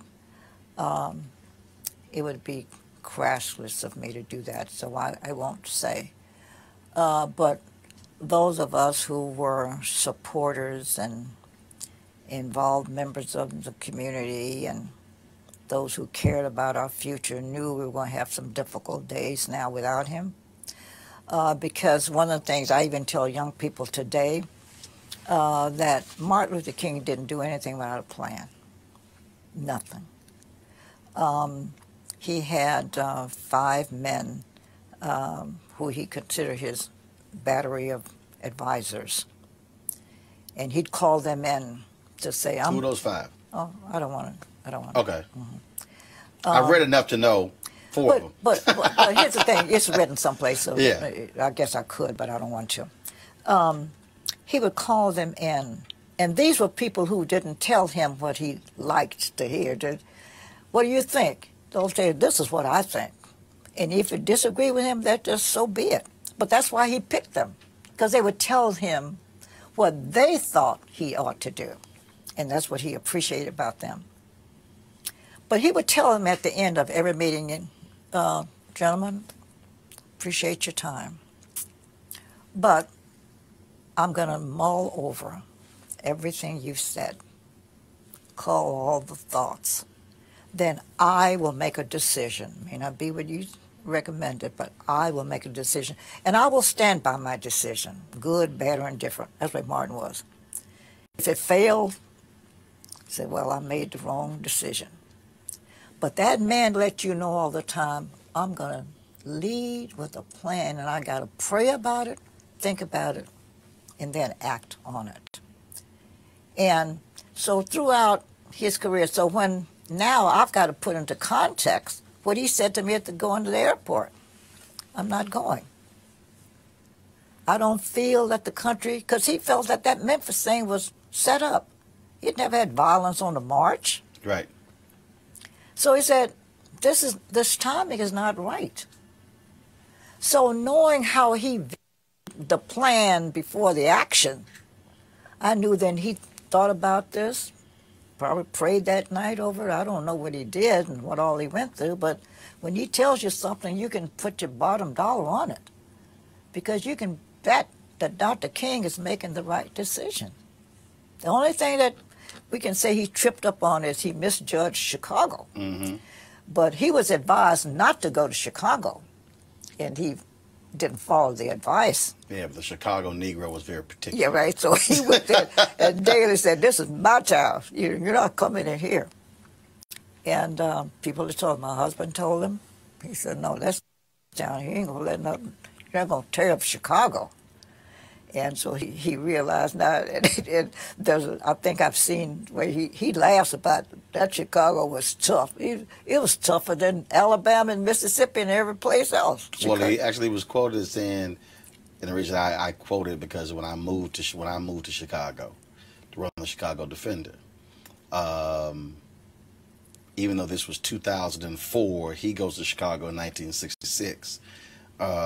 Negroes were the same way. I'm using Negroes for a reason. Mm-hmm. They were the exact same way. Because I got an extremely negative reaction coming. Mm-hmm.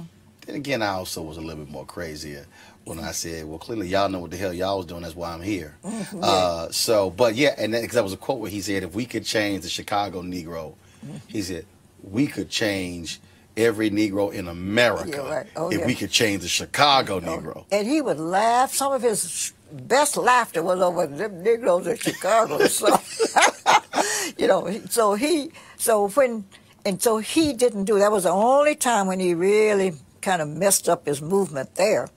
But everything else, Martin Luther King thought and prayed and thought and prayed, and then he acted. A couple more things for you. Becoming the first African-American in the South with a primetime show. How did that happen? I didn't ask for it. I was thrust upon it. Martin used to talk about all the time how he really appreciated the press. He said, when we talk about children trying to swim in the public pool and they throw a lie in there to prevent it, or some dogs nipping at the rear ends, that means that them people are serious. And he said, the press dramatizes. This is not stories you make up. When the press moves in on them, they dramatize it and make it a fact that you got to believe. And so he used to say, you know, I believe in the press and the president. He used to tell all the time, and they asked him to appear before the press club to tell them how wonderful they were. So he said, you know, they really help us a lot.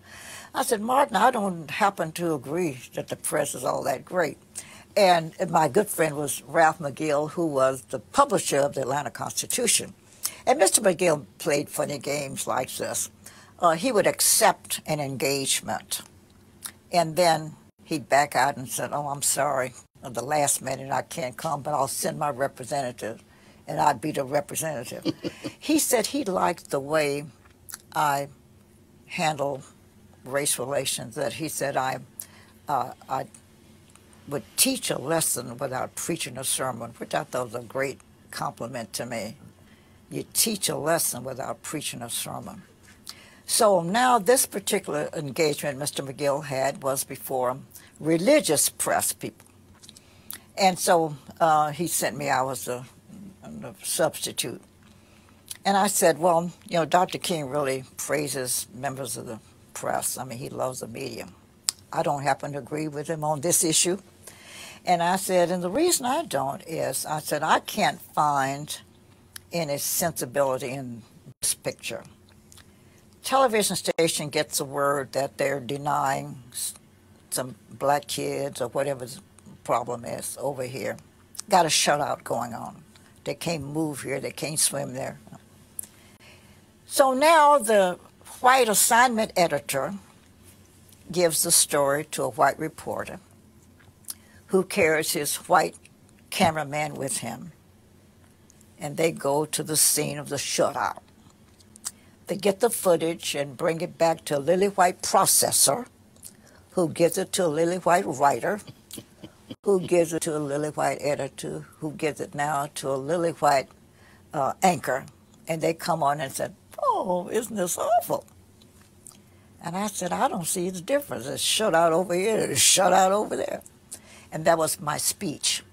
Well, Mr. McGill called me and said, what in the world did you say today? He said, the television stations are calling me and said, you embarrassed them today. And one station called me, and it was the CBS affiliate, and said, boy, you turned it on us today. But we'd like to take you to lunch, and I'll call Mr. McGill. Listen, if I'm not back at 1:30, put out APB on it, because they're taking me somewhere, I don't know where. But guess what? They said they had not thought of that, the way I dramatized that picture. They felt guilty. And they said, now we want to do something about it, and we need your help. And so I got in to help them, like find somebody.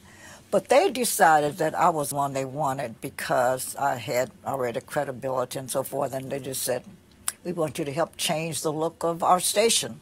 So they threw me on TV. I didn't ask for it, but it gave them a lot of bragging rights. And then the white community embraced me immediately, and that made me an instant success. And so with success, you just move. And I was just reading an article, ran into an article where they were going to take me national after, 8 months because they said I was just a natural. I didn't use cue cards and stuff. You know, me, all you have to do is ask me, how are you? And I just talk. It was a talk show, so I just talk. Mm-hmm. Okay, I'm going to ask you about the Trumpet Awards, which was my last question. But I got to go back. How are you having dinner with the head of the KKK? I'm listed in the books now as the one who caused him to get out. He changed his own stripes, denounced the organization, and withdrew. And he was the Grand Dragon, which is the highest order, highest officer. But I met... What, did he call you? Well, let me tell you, we met because we meaning Atlanta, had one of those model cities programs, years ago, where you take 5 diverse communities and see if you can get them all to figure out how to live together or how they live separately, or what the living patterns ought to be. And so one of these communities was a white, kind of half-poor community, but all white. And Mr. Craig lived in that community. And so then they formed an interracial, integrated, meaning all these 5 communities had representatives on a kind of a board. And then he, the mayor, wanted me to run the board. And he said, but I got to tell you something, there's a Ku Kluxer who's a member of that board. And I said, well, I don't know what they look like anyway, so it won't. They don't have white sheets on. I don't know what a Klansman looks like. Well, I was already on television, so people knew me. And so they'd come up and shake hands. Oh, Miss Clayton, glad to meet you. Glad to have you part of this operation. And I said, and this one man came and gave me some fingertips instead of a handshake. Oh, that is he, I'm sure. You know? But every day he came to my office, and we talk about crazy stuff. Well, without acting crazy with him, I just said, oh, Mr. Craig, how do you get such warped thinking? Then I found out he was a deacon in his church, and I found out he was chairman of the deacon board. And I said, the Grand Dragon of the KKK. Yeah. And a Baptist church, I said, well, listen, I'm a Baptist. What book do you all read? Mine doesn't say feed the hungry and clothe the naked only if they look like you. It doesn't say that in my book. What does your book say? Well, I kept on every day. We would talk. I didn't know he was going home telling his family, you know, that Miss Clayton's a nice person. But people tell me he said he did, but I don't have time to tell you. But I'll just knock it down on Mr. Gray. But I said, let me ask you this. Now, in my church, the pastor is the head man, but that deacon is second to the pastor, and you chairman of the board. How can you stand before that congregation with bigotry in your heart, knowing you're filled with it, and now you got to stand before them representing God? How could you do it? And I said, you got children. Every Friday, he would tell me what he's doing on the weekend. Get up the kids, put the robes on, they go out to do harm to people. How could you do that as a Christian? Well, that's the way I would talk to him all the time. I was the most surprised person in the world when one Saturday I went out shopping, came home. On my street, I had all these cars, police, the television stations had cars in front. What in the world? You know, since I live in the hood, I thought I'd been burglarized. And what happened is Mr. Craig had a press conference. He announced he was getting out, denouncing the organization, and he was getting out. And credited a black woman with changing his negative attitudes, and I was that black woman. And then that was the story. Just went all over them. And we got tons and tons of mail. We were invited to London, to everywhere, to appear on television, to talk about this experience, you know. But he says that I helped to change all of his thinking. Vernon Jarrett said last question. Vernon Jarrett said when he saw some young men on the basketball court in Chicago, there was no basketball goal, lights were off, but they literally were running plays as if they were playing basketball. He said if black kids can have that kind of imagination, he said we got to be able to take advantage of that. That led him to create NAACP AXO competition.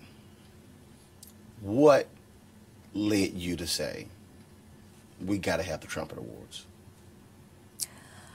I was tired of seeing us on television acting like buffoons all the time. Never people would stand up and speak English. And I kept hearing in my ear and in my head ringing that Dr. King said he didn't think that all white people hated us, that if they knew us, you know, things would be different. And I said, you know what, they really don't know us. They don't know Charles Drew, a man who died because he couldn't get some of the blood he was saving for other folk. And so I said, here I am working at that time at the CNN operation. I had television at my disposal and a man who was sympathetic to the issues of the day. And I said, I think I can do something to help change these negative attitudes. So I went to Ted, after I drew up my plan, went to him and asked him, could I do it? And he liked the idea, and it became a reality. And I did reap some of the predictions that Martin had talked about, that we got letters from white America who said now, you know, we've changed their attitudes, and now they see what we were talking about, and yes, we have contributed. So that's what got me to do it. 20, 30, 40 years from now, it's going to be a child in Atlanta, a child in Chicago, LA, somewhere. They'll be doing a paper, they'll be doing some research, they might come across a YouTube video, they might come across a quote from Xernona Clayton. What do you want that child, and I ain't born yet, to know about you? Well, first, wherever I am, I hope I'm upstairs there somewhere. I'd hope, ordering folks around. Yeah. Well, I have to be in charge. You know. First, I'd hope that my name would be somewhere, because I'm not sure. Well, people, when you die, what they say, you die and they forget you. But I'd like to think, and I would hope they would say, that I acted like a Christian and I was a good patriot. I believe that we're going to have a great America, because I believe that people basically are good. My hopes are strong that we are going to have this great America. And I hope that I help change some negative attitudes somewhere along the way. I got one I can claim. You know, Calvin Craig puts me in a good shape. And I do feed the hungry and clothe the naked, because that's part of the Christian duty. So I hope that somebody will see in those actions that maybe I was a pretty good person to have lived around, if they could have lived with me, that I'm a good person and I was worth knowing. Well, of course you're worth knowing. It is great to know you. And I belong here. There you go. Mm-hmm. It's always good to see you. My pleasure. I appreciate it. Love you. Love you as well. Mm-hmm. Hey fam, want to check out Roland Unfiltered, the blackest show on all of digital, cable, and broadcast. Check out our audio podcast. There's only one daily digital show out here that keeps it black and keep it real. It's Roland Martin Unfiltered. Press play. You want to check out Roland Martin Unfiltered? YouTube.com/Roland S. Martin. And subscribe to our YouTube channel. There's only one daily digital show out here that keeps it black and keep it real. It's Roland Martin Unfiltered. See that name right there? Roland Martin Unfiltered. Like, share, and subscribe to our YouTube channel. That's YouTube.com/Roland S. Martin. And don't forget to turn on your notifications so when we go live, you'll know it. You want to support Roland Martin Unfiltered? Be sure to join our Bring the Funk fan club. Every dollar that you give to us supports our daily digital show. There's only one daily digital show out here that keeps it black and keep it real. It's Roland Martin Unfiltered. Support the Roland Martin Unfiltered daily digital show by going to RolandMartinUnfiltered.com. Our goal is to get 20,000 of our fans contributing $50 each for the whole year. You can make this possible. RolandMartinUnfiltered.com.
Hey fam, want to check out Roland Martin Unfiltered, the blackest show on all of digital, cable, and broadcast. Check out our audio podcast. There's only one daily digital show out here that keeps it black and keep it real. It's Roland Martin Unfiltered. Press play.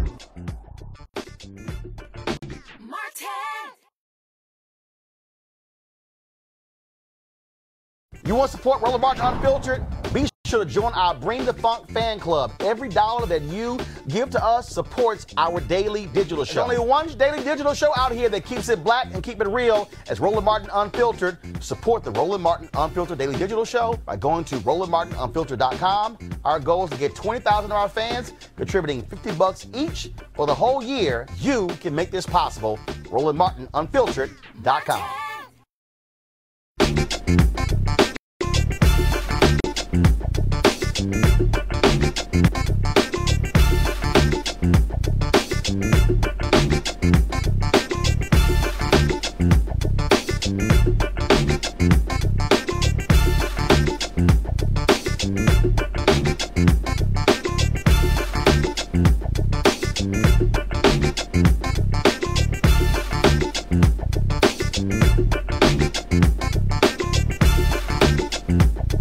Bye.